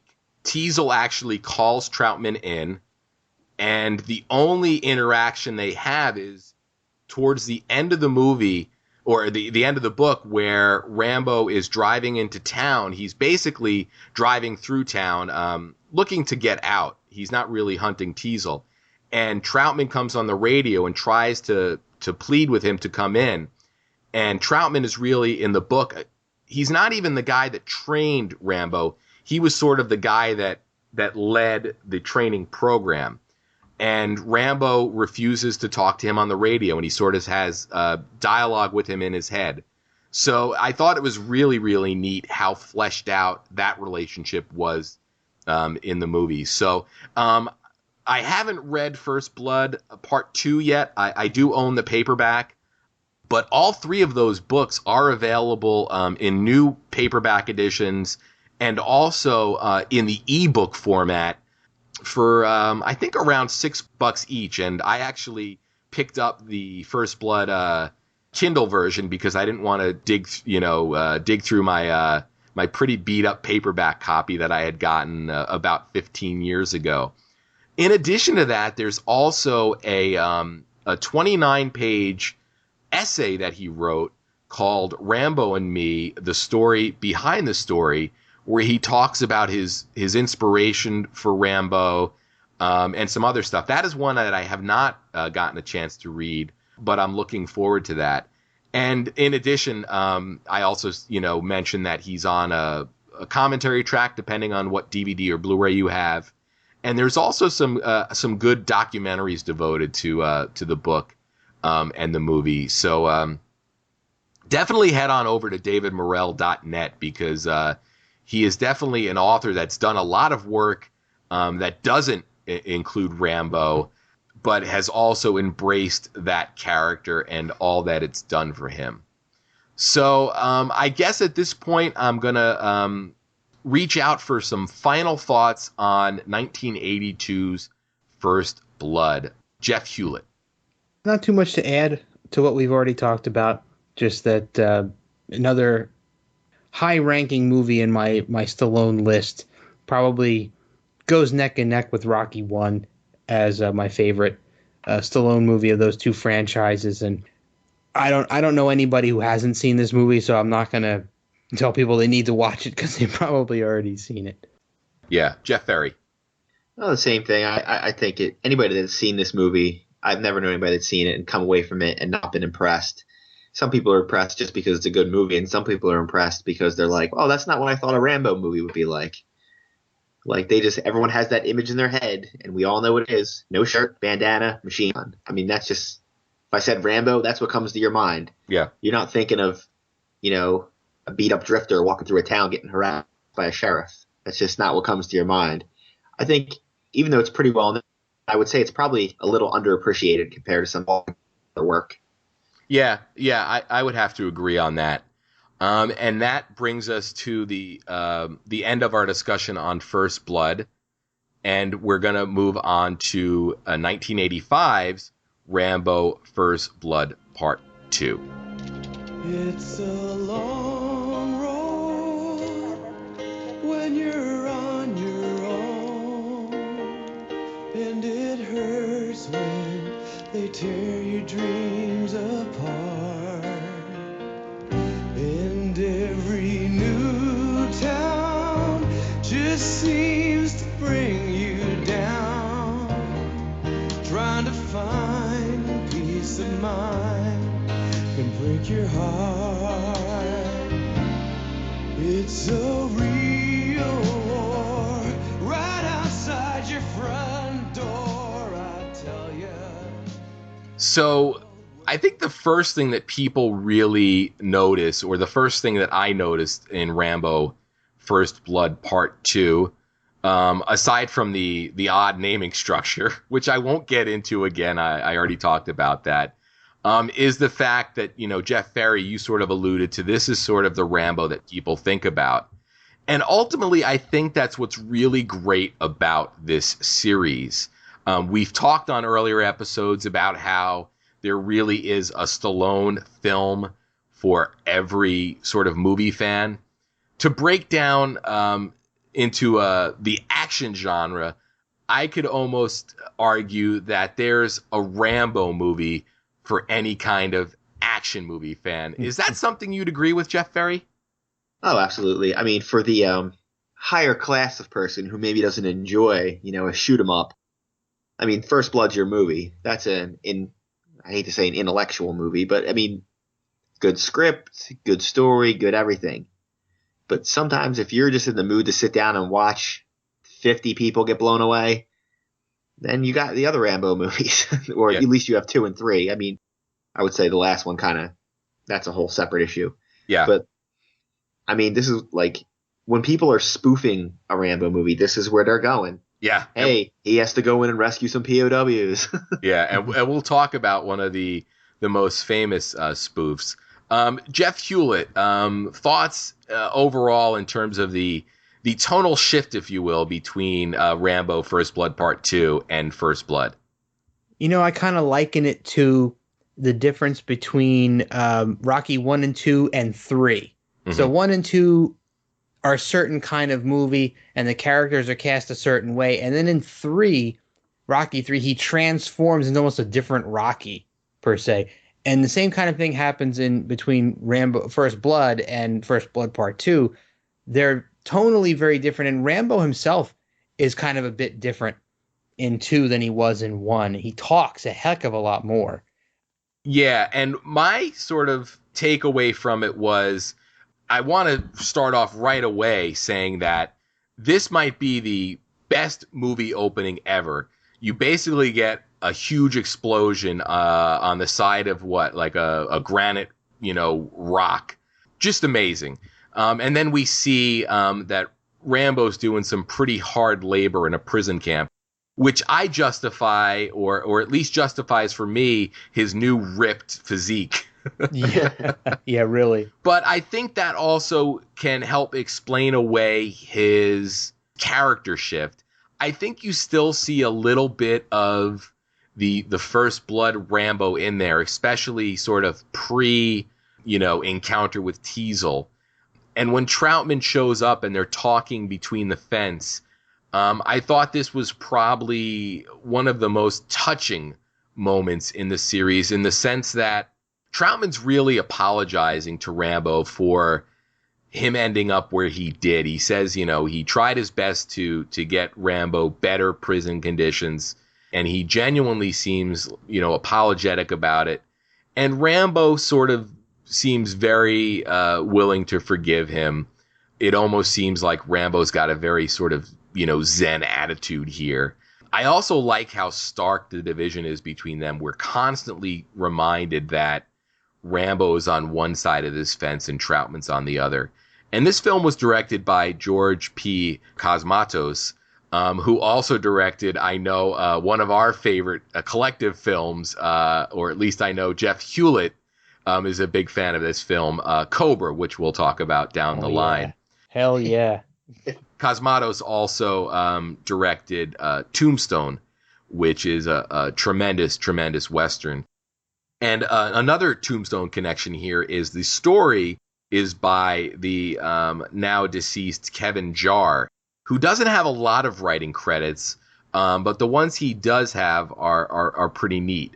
You have a story credit for this, but then you've also got Tombstone, and he came up with the screen story for 1999 of The Mummy, also the Civil War film Glory, which is pretty neat. And he died back in 2011 at the age of 56. But getting back to the interaction between Troutman and Rambo, we basically get Troutman saying, we have a situation that needs a resolution. We inputted the problem into a computer, our 1985 computer, and it combed through all the data and spit out 3 names, and one of them's yours.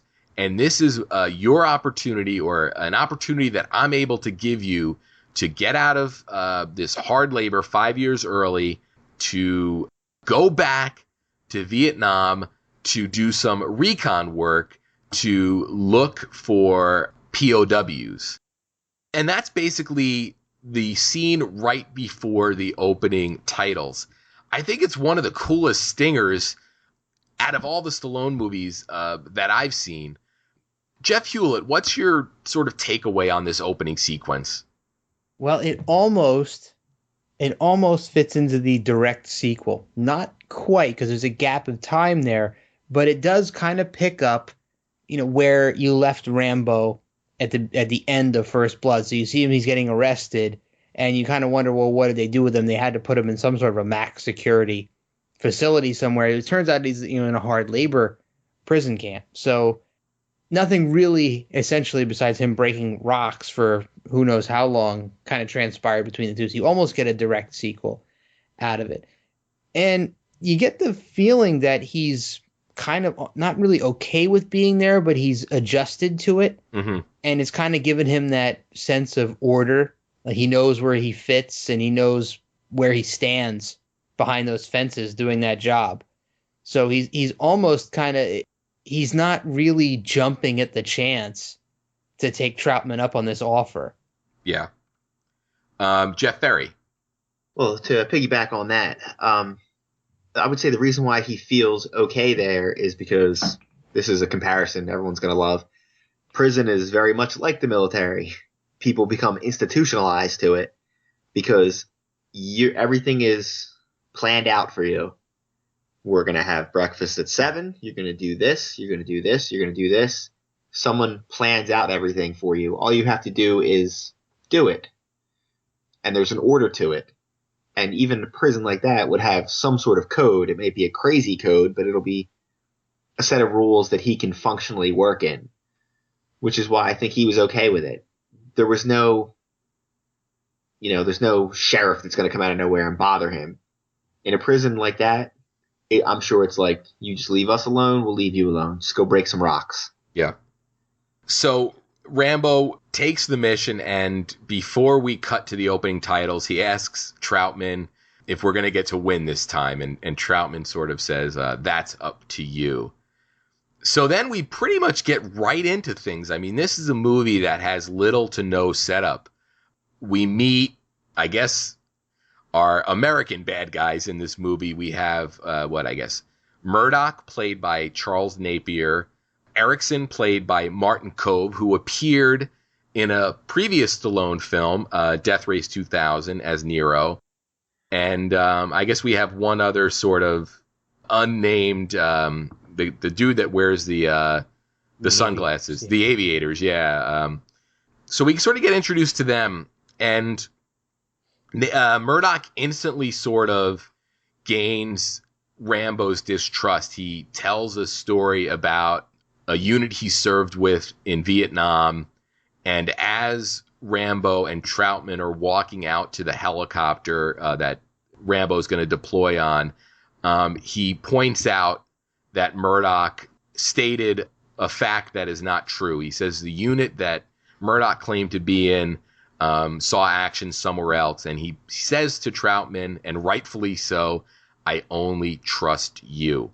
So the mission that Rambo is ultimately on is he's to go to this suspected location where POWs are being held, and he is tasked with taking pictures and reporting back so that in the future, I guess another team could go in to extract them, or at least the government would have knowledge of where those guys are.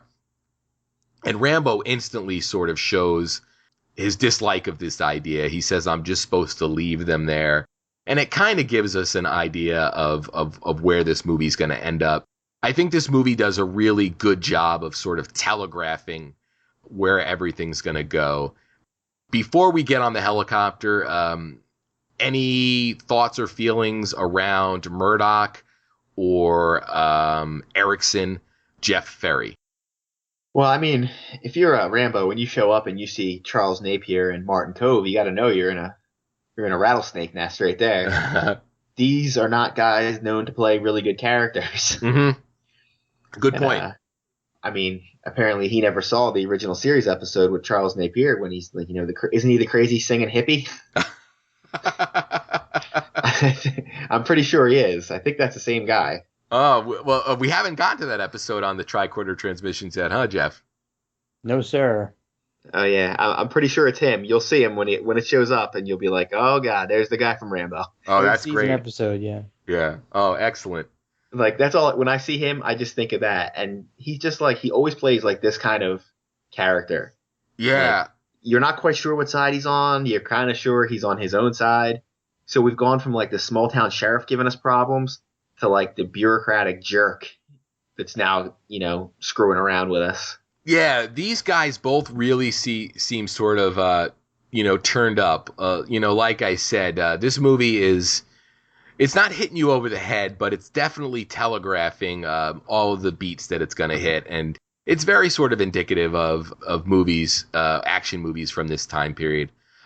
Jeff Hulit, any thoughts around these two characters and the setup for the movie?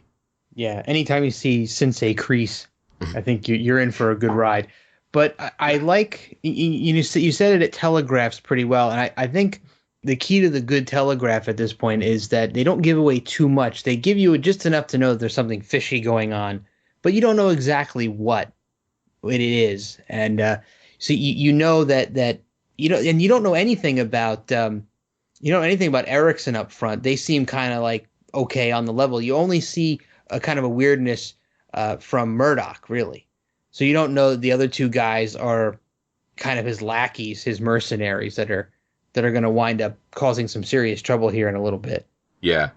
So one thing that Troutman points out is that Rambo is going to need all of this technology to help him along the way. And it's really neat. We sort of see Rambo in like really advanced, I guess, tactical, or at least for 1985 standards, gear. And he's fully equipped to go on this mission. And when he's about to, I guess, parachute out of the helicopter, he gets caught up and he has to cut all of that technology free. It does two things. It makes for a really, really great sequence where we have Rambo sort of being dragged outside of this helicopter, but it also allows Rambo to jump into this jungle environment with no weapons, which would have been really hard to sort of logically write into the script any other way. Any thoughts on this whole helicopter sequence and Rambo cutting away his gear? Jeff Ferry? I mean, I hate to say this, but this might be the worst scene in the movie. Not that it's a bad scene. It's one of the few scenes that I feel is poorly executed. Yeah. Like, it looks pretty fake, and they would have been better off spending less time on it. Yeah. I feel like if the scene goes on for about like a minute and a half of him, he's trying to get loose, he's trying to get to his knife, the other guy's trying to get him free, but he can't get him free either. It's one of those, once you realize in the editing room, like, hey, this kind of looks, a little hinky compared to the rest of our movie, like, you got to make that scene quick. Yeah. Like, he goes out, he gets caught, he immediately cuts it. And then we as the audience understand what that was for. Okay, he lost all his technology. He lost all his fancy gadgets. I didn't need a minute and a half of not very good Stallone hanging out the wing here, holding on. And the whole time he's doing it, I'm like, I wish he would just let go and just, why is he still on there? Why am I still watching this scene? Like, get to the good stuff. I don't care about this. Yeah. Jeff Hulit. I completely agree with Mr. Ferry on that. I feel that scene is, I don't want to say unnecessary, but definitely overlong. It could have been handled quickly and neatly, and he didn't need to be dangling there for so long and having the other two guys screaming back and forth at each other about how he's stuck and this and that and the other thing. It could have been trimmed down a bit more. Mm-hmm. All right, so Rambo is now behind enemy lines, if you will. And it's been established that he is to make contact with, I guess, a friendly agent down on the ground. Now, this real quick is a moment where I want to talk about the producers allegedly wanted to work John Travolta into this film as Rambo's partner, and Stallone vetoed the idea. Now, we can only imagine the movie that we would have gotten.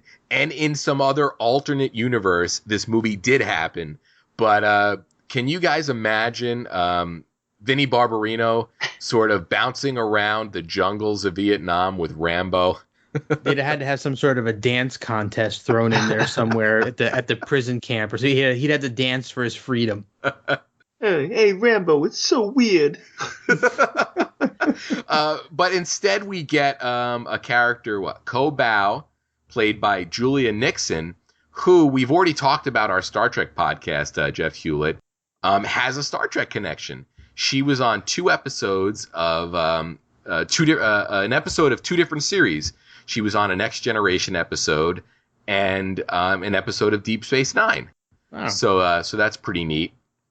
And she shows up fairly quickly. Rambo meets up with her, and she says, I guess you weren't expecting a woman.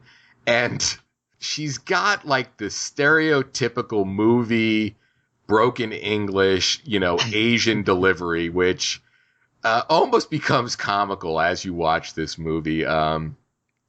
Any thoughts on the, sort of female presence in this movie? Because I think the only time we see a woman in First Blood is in the bar scene where Teasel and Troutman have a little interaction with the waitress. But here we actually have a woman character who knows how to handle a weapon and is also able to interact with Rambo. Thoughts and feelings around the Julia Nixon character, Jeff Hulit. This is one of those things about this movie that, while I really do like this movie a lot, this is one of the elements that I thought was kind of that 80s cheese that they kind of threw in there. With the romantic subplot that happens a little later on. And it just kind of didn't feel quite authentic to me that his contact is not necessarily that it's a woman, but it's a really attractive woman who's well made up and well maintained in the middle of this harsh, arid jungle environment. It just seemed too perfectly placed. Yeah, and that's going to come in handy later when she needs to infiltrate the camp as a prostitute. Jeff Ferry. Yeah, I mean, I think they did it was a good idea, is best I could say. Like, I like the idea that it's a woman. I like the idea that she's not like a little snowflake that's just like, oh, I can't handle myself. Like, she can. Like, she's good with a gun. I understand why women took up arms during the Vietnam War. I'm sure they were still around and could fight or whatever. But the same thing, like, it's one of those, like, you're awfully pretty and not very dirty for wandering around the jungle. And, of course, the broken English is just like, you just have to write that off to like, well, it was the 80s. Yeah. It was a different time. It was okay for someone to, hey, they're Asian? Well, we can just give them, sometime they not know what word to say. Oh, that's good enough. Yeah. Let's write that in the script. Yeah. Like, that would go through, like, first draft at the table read. Someone would read like that, and the director would be like, whoa. Like, no. Like, let's not do that. Yeah. Yeah. And while we did mention the direction, I want to say that overall, from a visual standpoint, Rambo First Blood Part 2 is my favorite looking movie. It does have a few moments where it shows its budget or its limitations. But overall, I think I just really like the way movies sort of looked in the mid-'80s. I don't know if it was the film stock or the cameras they were using or the approach to cinematography. But I think the way this movie was shot, it's got a lot of really interesting camera angles at points and just has that really, look that instantly places it in the mid-'80s. And that's not to take away from any of the other movies, but just really aesthetically, this is the movie that I really respond to, visually. We talked about how great First Blood is in terms of how practical it is and how gritty that film looks, and that completely works. But I think the way this film was shot works for this film as well. So that's pretty neat.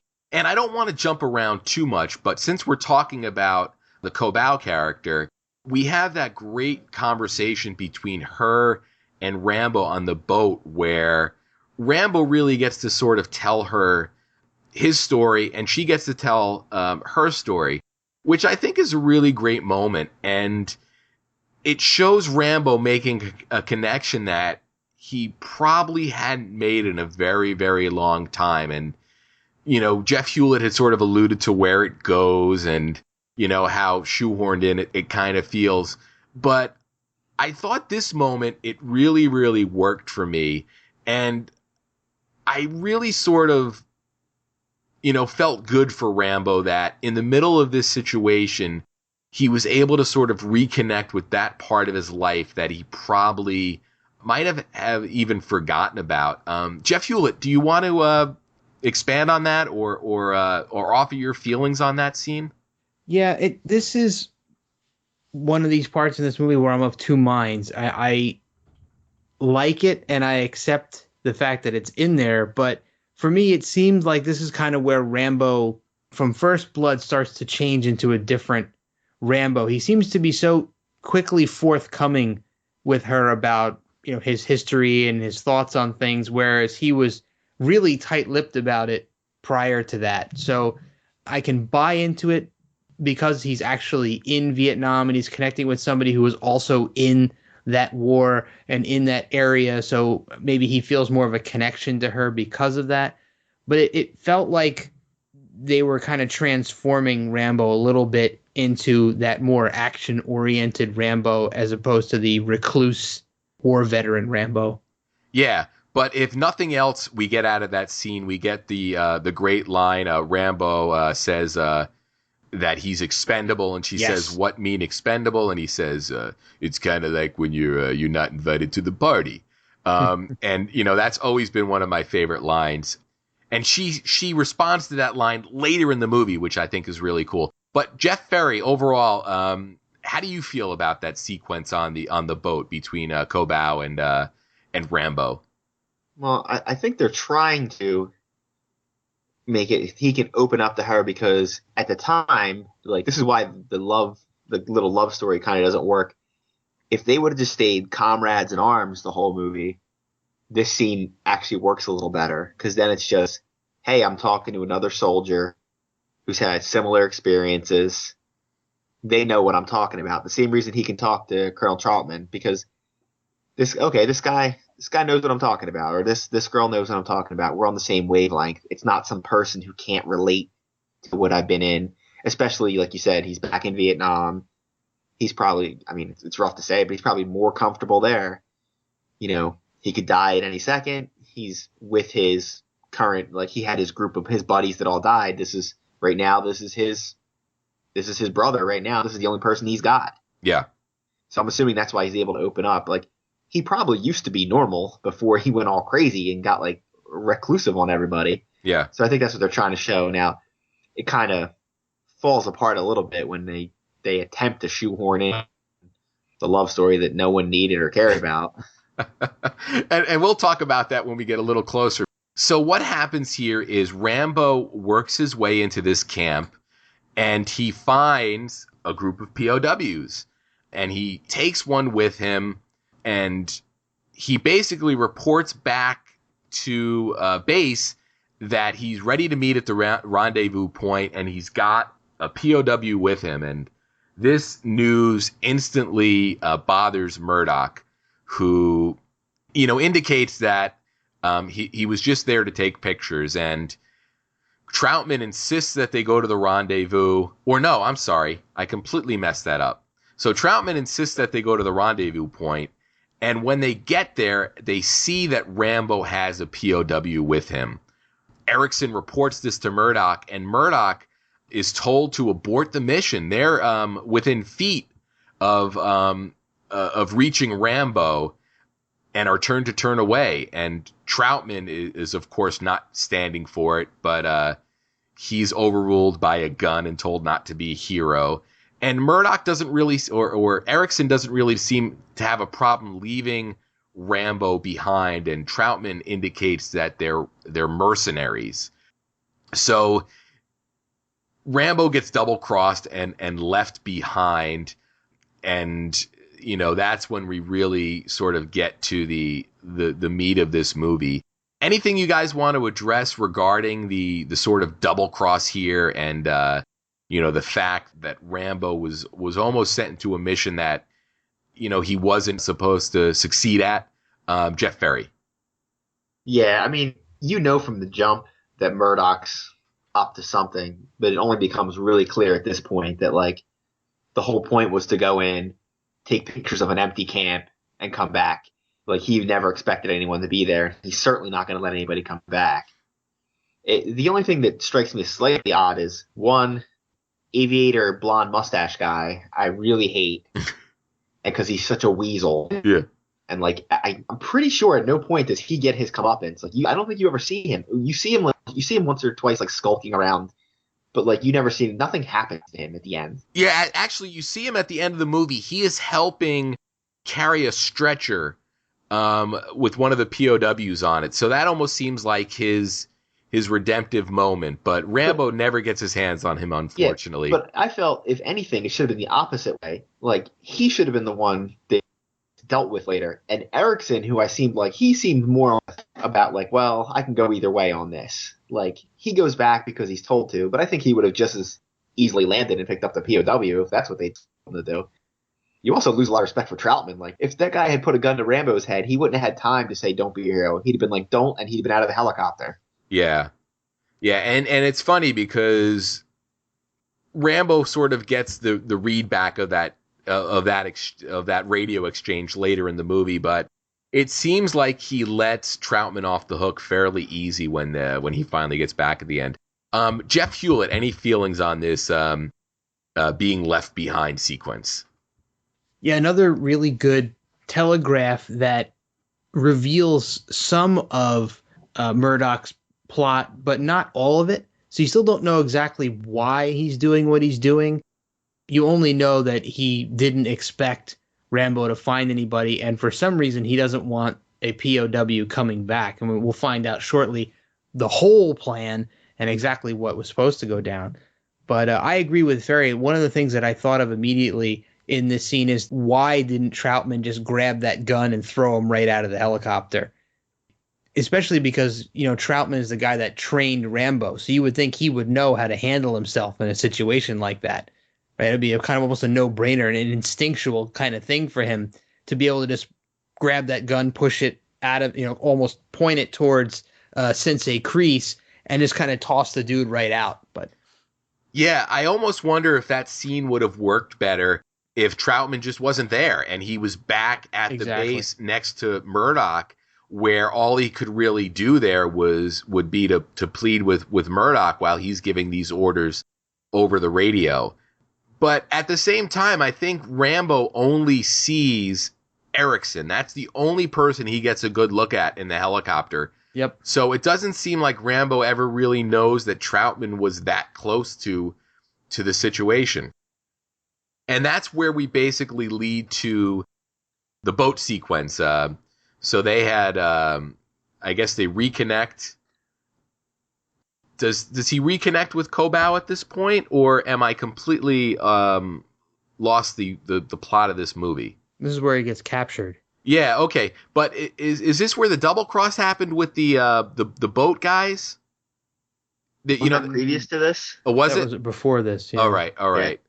Goodness, it felt like it was after. All right, so they rescue the POW. They're on the boat that leads to the rendezvous. Right. Okay. Yeah, because I believe she gets off with the POW. Yeah. Yeah, and he's going to stay on the boat and, one-man army this thing for a little while. Yeah. Yeah, he uses that rocket launcher that they teased earlier. Yeah. So prior to the rendezvous, he had split off with Co. All right. So now Rambo has been, I guess his worst nightmare has come true. He is back as a prisoner of war years and years later, which can't really do good things for your psyche. And this is where we get the reveal of the Russian factor in this movie. We have Lieutenant Colonel Podofsky, played by great villain actor Steven Berkoff, who a lot of people probably know and love from Beverly Hills Cop. He was Victor Maitland. So we have like an interrogation scene. The interrogation scene doesn't really make much sense for me. They want information from Rambo that doesn't seem like it would be of any use. But that doesn't really matter, I guess. He wants Rambo to radio his commanders to let them know that he's been captured. And there's this sequence where Rambo's on an upright, almost looks like a spring, just the spring part of a mattress being electrocuted. And it's affecting the lights throughout the whole camp. And the POWs that are locked up see the lights dimming and they hear the screams and they know that Rambo is being tortured. Rambo's taking it though, and we get some great stuff from Podofsky here, where he's making tea and he drops the knife, Rambo's knife, into the heat to get it nice and hot for later. But Rambo's been here before. He's got a high tolerance for pain. He knows the drill. He knows that this comes with the territory, and he's ready to ride it out. But Podofsky, I guess, has also tortured enough people to know that Rambo's not going to give in. And they bring in the POW that Rambo had earlier rescued and basically threatens him with violence. And Rambo finally agrees to get on the radio. And this is where we have one of my favorite parts of the whole movie. He comes on radio and he gets Troutman and he asks for Murdoch. And we get some very ominous lightning and thunder. And he tells Murdoch says, give us your location and we'll come and get you. And Rambo says, Murdoch, I'm coming for you. And you don't see it, but I get the feeling that if Murdoch had anything in his bowels, it was let loose at that point.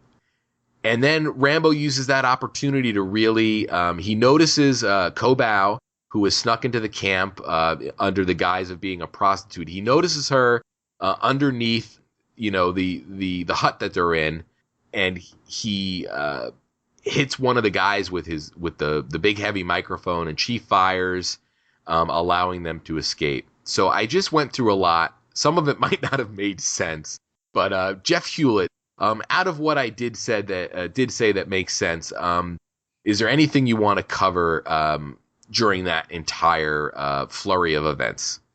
This would not be a proper 80s action movie without Cold War Russian villains. Yes. And we know that this is only a prelude to Stallone ending the Cold War in Rocky IV, right? That same year. Yeah, 85 was the year that Stallone single-handedly ended or defeated communism. Exactly. So now, the torture scene, the information they're trying to get out of it may not make much sense, but I always thought of this scene as solely as a way to build up the audience and get them pumped up for what Rambo's going to do once he breaks out of this and, gets a hold of some weaponry and starts blowing stuff up. So you're building up the hatred in the audience, especially for that little weaselly Vietnamese captain guy. Yeah, who the smacks camp him around. Commander, Yeah. So you're getting the hatred built up inside you for the final payback that all of these guys are going to get. So the big bruiser, the big Russian lackey guy who's controlling the dial that's electrocuting Rambo, he's going to get his comeuppance at some point. You know that the little guy is going to get his thing, and so you're just serving to pump up the audience through that whole sequence. And when he finally breaks out, then you're just kind of, you got your little tally there and you're waiting, okay, this guy's going to get it, this guy's going to get it, this guy's going to get it, just when. Yeah. Jeff Ferry. Oh yeah, it's just when I was a kid watching this was the scene that I always remembered. The torture scene, him getting electrocuted, the lights lowering, and of course when he grabs the thing and he says, Murdoch, I'm coming to get you. Like, that's what I always remembered. And then that, just because from there for like the next half hour, like just hell breaks loose after that. That's when like the just the shooting spree starts. They take out the whole camp. Like basically every movie done after that basically ripped off this idea. Like, hey, it's a POW camp, we're going to shoot it up, and it's an escape through the woods. Like, you've seen it done, maybe not done as well as they do it. Like, they do it pretty well because they obviously know how to shoot an action movie. But yeah, this is definitely that's the linchpin of the whole movie right there. That's where it goes from like, it's kind of hit and miss up until here, but then they just turn it on and there it goes. Yeah. I got to say that this movie really, really cooks. The pacing in this movie is probably the most aggressive pacing of all of the Rambo movies. I think the only movie that might be able to match this at any point would be the fourth movie, just simply titled Rambo, and the entire climax of that film where you barely have a second to breathe. But overall, from beginning to end, this was one of those movies where I sat down to watch it and I couldn't believe when the credits started to roll at the end. I mean, it's an hour and 35 minutes, and it's a very, very quick movie. It's not a hard watch by any means. So, I mean, we're really getting towards the end of the movie at this point. We've got some big firefights between Rambo and the Vietnamese and Russian soldiers. And then we've got what has to be the biggest mistake that Rambo ever makes. It's a part of this movie that I never forgive, and it's the moment where Rambo and Kobau are sitting by the water on a rock having a discussion, and she's asking Rambo what he's going to do, and she pontificates that he's probably going to escape through Thailand and then go to America, and she wants to go with him. She wants to get out, and they exchange a kiss, which is, hey, go Rambo, man. I'm all for that. And then they get up to leave, and for a reason that I cannot figure out to this day, Rambo had left his bow and arrow behind. So he pauses to turn around and pick it up. And in that moment, the little weaselly camp commander has shot Kobau.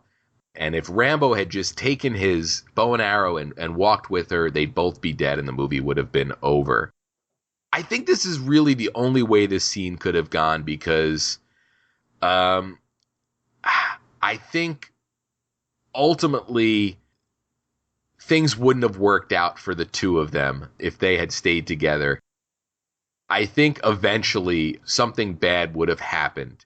I'm not sure what that is, but the only way I can forgive Rambo leaving his bow and arrow behind was the fact that he was in sort of the, the post-kiss bliss maybe, and he wasn't thinking straight. That's the only sort of argument that I've been able to come up with that sort of forgives Rambo's big mistake. Jeff Ferry, any thoughts on that scene? Yeah, it's a very odd scene, because you just had a huge gunfight and they're going through the woods and then they kind of get away, and you think that the scene's in there just to give you a breather. Like, all right, this is just, they're giving us a little minute or two here and they're going to work in this love story that's making no sense at all. Like, it's really forced. It's one of the few things in the movie that really, like you're saying, the movie goes really fast. It's one of the few things where you're like, why are you even bothering with this? Like, why are you pushing this on me? So, I'm watching it. When I was watching it for this recording, it's been a while since I've seen the movie in its entirety, and I had completely forgotten about that. And all of a sudden, she goes to walk up the hill, and it's like, bah, bah, bah, bah, and she's dead. She's in the river. You're like, oh my god! I'd forgotten what happened to her. I'm like, oh, well, that's interesting. That's a different way to go. It was like he reached over to see if his shoe was untied, and then she got shot. It was pretty interesting. Yeah, how they chose to do that. Oh, I'm going to go back and get my bow. You just walk up this hill where there's 100 guys waiting for you. Yeah. Jeff Hulit. Well, on a different angle, the thing that bothers me a lot about this particular piece is not necessarily that she dies, but it's, you put yourself in the position of that poor POW that Rambo broke out of the camp. This is the only shot at freedom this guy's had. Now, this poor sucker is stuck back in that camp, and he's out there making out with this chick. I mean, it just seems so sad. I kept thinking about that poor guy. Like, could you just imagine what it was like? He was inches away from that chopper. Like, he was almost home. Yeah, and you know what? That guy was a really good actor, because there's the moment where they get out, and, Rambo says, he says they've been moving them around. Rambo asks when the last time he was there. He says a year. And then the guy says, well, what year is it? And Rambo says 1985. And the guy really sells the passage of time. And, he sells all those years that are gone and that he'll never get back, and how much the world has probably changed since he went to war. So just really, a powerful moment in that movie. So while we mentioned it, the bow and arrow really is sort of like the iconic weapon of this movie, whereas, the first movie, it was sort of Rambo's knife. This movie is definitely about the bow and arrow, or, the high-powered bow and arrow with the arrows that have the exploding tips. It almost seems like Rambo could have filled in for Hawkeye in the Avengers if needed. But we get some great bow and arrow moments, and one I think Ferry kind of alluded to earlier. The Weasley camp commander finally gets his comeuppance shortly after killing Kobau, Rambo's 200, 300 yards ahead of him, and the guy's shooting at Rambo, but he might be too caught up in his excitement to really stop and aim, allowing Rambo to pull out his bow and his exploding arrow, and Rambo basically fires at this guy after he decides to stop running away, and we get the exploding Vietnamese camp commander. Just that's one of those, fist pump moments, I think, for the audience where a really nasty character gets it, and you can sort of forgive the absurdity of the moment that led up to it. I'm not sure I need to ask, but Jeff Ferry, thoughts on that sequence? Oh, it's a fantastic sequence. It's just this guy's firing from this ends up being the same range basically. He shoots an arrow at him and hits him. This guy can't hit him can't hit nothing with this gun. Like, you don't even see like squibs hitting near him. I mean, Stallone at that point has some very thick plot armor on that is protecting him from gunfire. Plot armor. And just like his stare must just make it unable to, and then just like you see him getting out the arrow and you're just like, well, here it is. Like, this is the moment. And it's just boom, there he goes. And you just got, Vietnamese camp commander missed. Yeah, I really think that commander might have been out of practice and also on a little bit of an adrenaline rush. I'd like to give him the benefit of that doubt. Jeff Hulit. This is the time in the movie where, as Ferry alluded to earlier, this is where a lot of the action movie tropes that are stolen from Rambo 2 and are used in movies all over the place start to really come in. So, the big explosion at the waterfall, where he's going to dive into the water to escape, the explosion, the inept soldier who's shooting almost point blank range at the hero and can't seem to hit him, and plays things like him, Rambo hiding in the mud wall and coming out and stabbing the one guy, Russian guy. I mean, there are so many reused pieces of action that happen through this sequence that you'll see in other movies for years and years to come.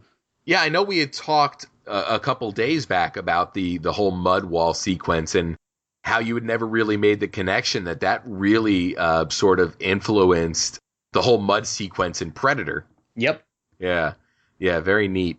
So I think at this point, Rambo gets his hands on a helicopter, goes and gets all the POWs, loads them up, and then we get a really unique sequence where Steven Berkoff's Podofsky is in one of those really those helicopters on steroids. What kind of helicopter was that? It's a Hind helicopter. Okay. And then Rambo is in sort of your very traditional, MASH opening credits helicopter. And then we've got basically David versus Goliath helicopter fight. That's, part chase, part gunfight. And we've got a moment where Podofsky thinks he has shot down the helicopter, and after the smoke clears, he sees the helicopter down in has landed in the water, and Rambo looks unconscious. And this is the moment where Rambo has pulled a rope-a-dope, where Podofsky lowers his helicopter, and he is basically gonna look directly at Rambo as he fires at his helicopter. And Rambo pops up at that moment, and he fires a missile through the broken windscreen of the helicopter and blows up Podofsky. Another great sort of sequence where you have to suspend a little bit of disbelief. Jeff Hulit, feelings on that moment? I think this movie single-handedly brought the RPG rocket launcher into its 80s action movie fame. I think everybody started to use those rocket launchers after this, because you see it get used twice, right? Yeah. You see him blow up the other boat with it earlier, and then you see him use it to blow up this helicopter. So I think that kind of sparked America's fascination with the RPG weapon. Right. Jeff Ferry. Oh, I agree. I mean, you see them popping up all over the place. Different types of RPGs and rocket launchers. You'll see them pop up. They're in Commando. I mean, you look at Red Dawn. They're all over Red Dawn. Red Dawn, it's like they were handing them out at the store. They have so many of them. The thing that I always love, though, is people are always able to hit everything with them. Like, they're not a guided weapon. You have to aim and hit, and they're notoriously not good shots. So, he does his quick wake up and shoot. More than likely, he would have done that, and a rocket would have sailed right past it. I also didn't understand why the helicopter needed to come and get right in front of him. Like, helicopters can shoot down. Yeah, I guess he wanted to look at Rambo as he destroyed him. It was that character flaw that ended up, being his downfall. So Rambo and the POWs return to the base. Everybody's excited except for Murdoch, who has sort of sequestered himself into his office. Rambo lands, the POWs are getting much needed medical attention. And Erickson comes over to congratulate Rambo on the mission.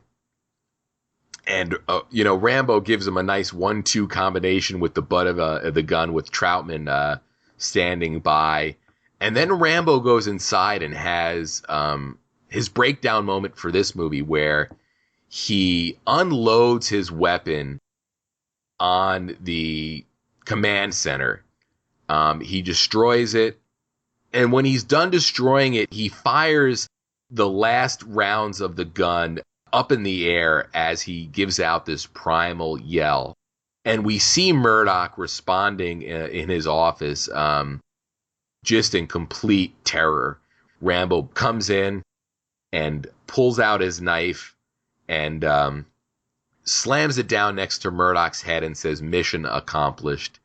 And, Murdoch basically has, a similar moment to the one that Teasel had in First Blood. And Rambo has, clearly taken something from Murdoch at the end of this movie.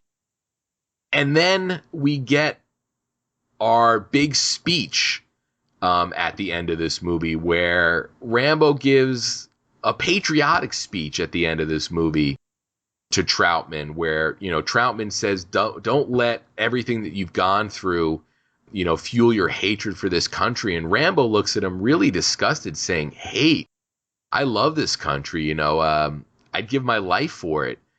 And he really gives a great speech about veterans in general and how we should really honor and revere all of the men and women who have put themselves in harm's way, for the freedom that we have. And I won't say it's anywhere near as effective as the speech that he gives at the end of First Blood, but I think the intention here was different. And I think in terms of delivering a message, it's just as effective. Jeff Ferry, any thoughts on that? It's not as in-depth as what happens in the first one. They don't try to go as deep as they did there. He basically says, like you said, he's like, "Oh, you don't hate your country." And he's like, "I don't." And then he basically says all he ever wanted was for his country to love him as much as he loved it. Yeah. And I think that was what always kind of bothered him. Like he goes into it in the first one about like, you sent me off to fight and to kill and to do whatever, which he seemed willing to do. But then when he gets back and everybody, kind of craps on him about it. Yeah. He doesn't understand why. He's like, "Well, you sent me off to do this. Now I come back. What's going on?" But since this was a different type of movie, this wasn't a deep movie. They just skim the surface on it a little bit. They just touch on it. And then it's like, "Good job, roll credits, hour and a half." I wanted to touch on that real quick too. You make this movie. This is a 2 hour and 10-minute movie. If you make it today. Oh yeah. Yeah. And you're sitting there the whole time going, "Oh my God, you could have cut 15 minutes in." Yeah. This was an 80s action movie. You're in, you're out. Yeah. Yeah. Jeff Hulit. This is one of those times, I think, where the audience was expecting a certain payoff and maybe didn't necessarily get it. I mean, every time I watch this movie, I always think, "God, I hope he freaking guts Murdoch." but he doesn't. In fact, he kind of he gives Murdoch an ultimatum essentially and tells him, he's like, there are other guys out there and I know where they are, and I want you to go get them or I'm coming back to get you. So, he kind of turns the situation around in a way that you don't necessarily expect him to, because you're just going to go in there and just blow the whole place up, right? Kind of the way he blew up the prison camp, and he kind of just blew up everybody that was there. And, you kind of want him to do it, but, of course he doesn't. But as far as the speech goes, of course, it's not as emotional, but I think the message is really, really clear. And what they wanted the audience to walk away with was a more deep appreciation of, Vietnam War veterans or veterans in general, because, like Jeff Ferry alluded to earlier, that, the attitudes of today towards veterans, our society is more easily able to separate, whether or not you agree with the war itself. People are more respectful towards the people who are fighting it, regardless whether or not they agree with it. But back then, it was a completely different ball game, and I think, the message of this movie was, these guys need to be respected and treated much better than they were. Yeah, totally. So, real quick, I want to go back to author David Morrell in that same interview that we talked about in the First Blood portion, where they ask him how he feels about this film. And he says, I wasn't involved with this one, so I can speak objectively. I had a lot of fun with Rambo First Blood Part 2. It's a cross between a Western and a Tarzan movie. The fight in the helicopter is like a fight on a stagecoach. The arrows with the grenades on them, the wall of mud that Rambo steps out of, magically appearing. It all makes me smile. I met an instructor from Fort Bragg who said that he and his unit went to see the second movie and couldn't stop laughing when Rambo shoots a rocket launcher through the shattered windscreen of his downed helicopter. The POWs Rambo rescued her in the back, and in real life, the backblast from the rocket would have killed them all. But the movie wasn't meant to be realistic, and despite the errors, the Fort Bragg instructor said that he and his team loved it. Thanks to director George Cosmatos, it has wonderful energy. So really neat to see that that David Morrell was able to sit down and enjoy that movie. Now, guys, before I ask you for final thoughts on First Blood Part 2, and I'm not sure that I need to ask you a very, very important question.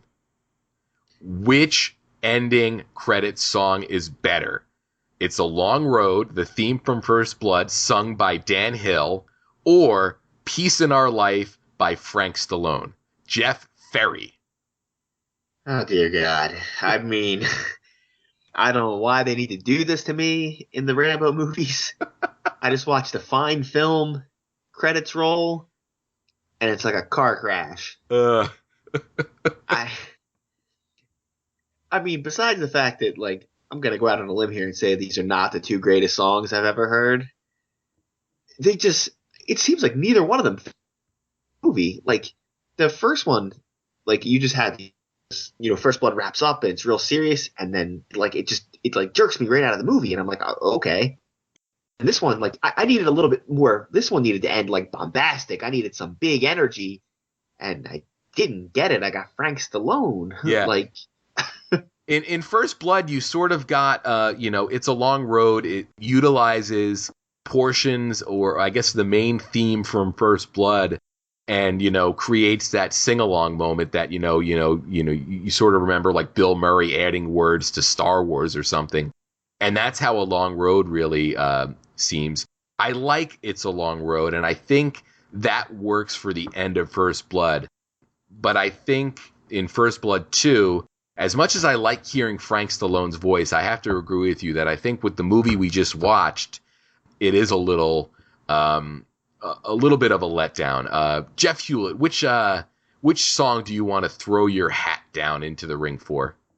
I have to agree. The end credits for Rambo 2 or First Blood Part 2 should have been more high energy. Like maybe one of those like 80s hair metal bands could have done it like they did for the Transformers movie, right? With these big super guitar licks, kind of glammy sort of thing maybe, or even just a nice piece of score would have worked much better. So I'm going to have to go with the end credits from First Blood.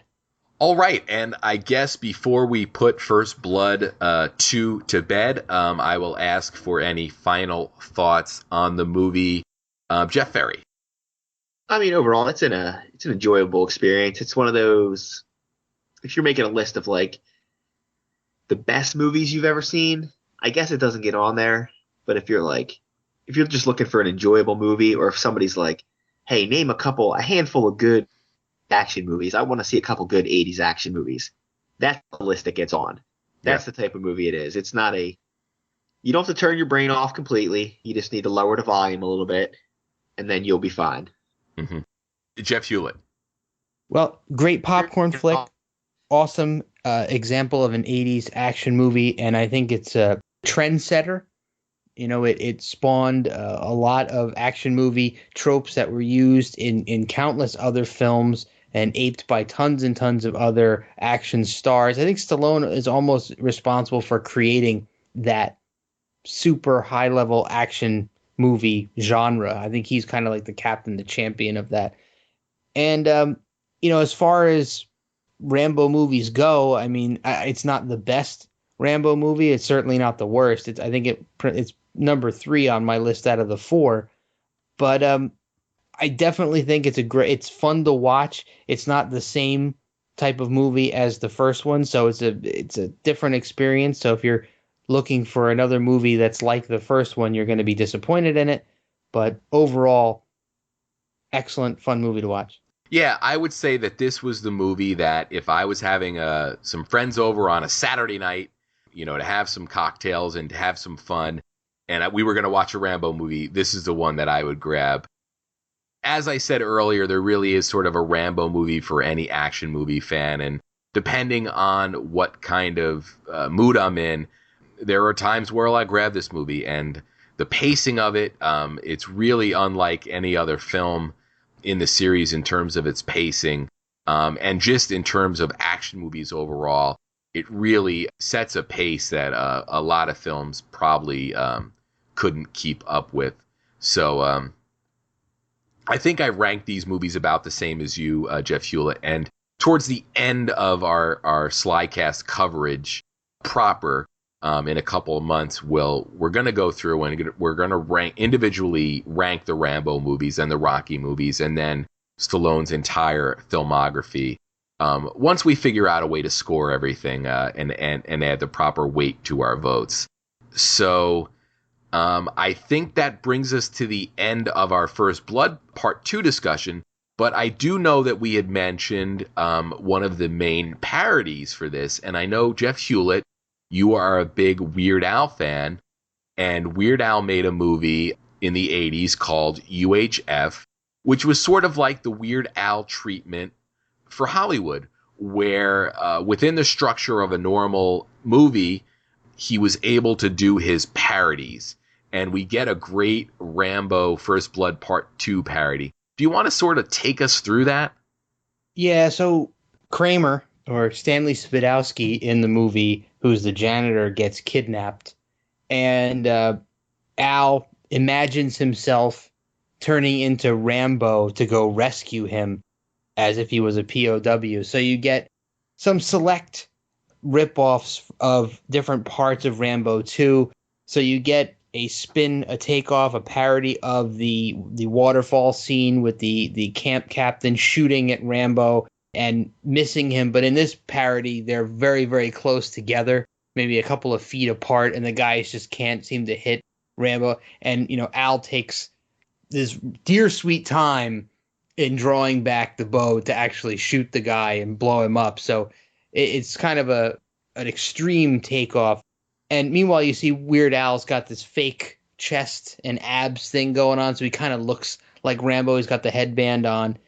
And they do a takeoff of the helicopter flying over the prison camp and blowing it up. And every time he launches a gun or a rocket, he does the Sly scream, oh! So he does it 3 or 4 times.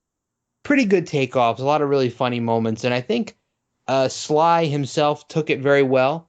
Yeah. He said that he really enjoyed it, but the only thing that he didn't like was that Al's abs were better than his. Yeah, I think that was a really great way for Stallone to sort of address that. That's always the best way to handle parody. Jeff Ferry, have you seen that sequence in UHF? Yeah, well, I own UHF on VHS. Nice. So I've seen it a few times. I rewatched it today. I'd forgotten how long it was. It's like 4.5 minutes. In my mind, it was only like a quick 30. The only part I really remembered was him. He's like blowing up the Eiffel Tower, and then, like he said, he turns and looks right in the camera, and he's like, ah! Blowing up landmarks. I was actually watching last week. I saw the one, you guys hadn't mentioned it before, but Hot Shots Part 2, with the entire plot is just Rambo First Blood Part 2. Yeah. They do everything. They do the boat. He's dressed exactly like him. He even has to he rescues Richard Crenna at one point. Mm-hmm. It's like I was only watching Rambo movies, and then this that was on. I was like, I guess I should watch this too. It's basically the same movie again. Yeah. All right. So I guess that really brings us to the end of this episode. Before I wrap things up, are there any final thoughts you guys want to discuss regarding First Blood or Rambo First Blood Part 2? Jeff Hulit. I think I've pretty much said everything I wanted to say. Both are great movies. I love them both. Obviously, First Blood is one of my favorites, and if not tied for my favorite Stallone movie. So both of them are great. You can't go wrong with either one. Excellent. And Jeff Ferry. I would say the way that I would probably rate him, I would say First Blood is a really good movie, and First Blood Part 2 is a really good action movie. Like, that's the distinction. Yeah. I wouldn't argue that it's a great movie, but it's a fun movie. It's an action movie. You know what I mean? It is what it is. Yeah, I think that's a fair assessment. And, you know, I made my feelings pretty clear up front about how much of a fan of First Blood I am. And I think First Blood Part 2 is really the only logical sequel they could have made. And maybe we'll talk about that at another point. We can have a detailed discussion down the road as we find ways to sort of keep this series alive after we dig through all of Stallone's movies. So with that said, I think we've devoted a lot of time to these two movies. I think we had an excellent discussion. I always know that we're going to come away from these episodes having had some great interaction, and I know that I always take some stuff away from these discussions where I see things in the movies that I hadn't seen previously. So as always, guys, it was a genuine pleasure to talk these two movies with you. And I'd just like to say that the best way to interact with us would be on Twitter. We are at the SlyCast, and through that account, you can access all of our individual Twitter accounts. And you can also find detailed show notes, or more expanded show notes, I should add, over at SlyCastPodcast.blogspot.com. And this brings us to the end of another SlyCast, the Sylvester Stallone Fan Podcast, and we will see you next time.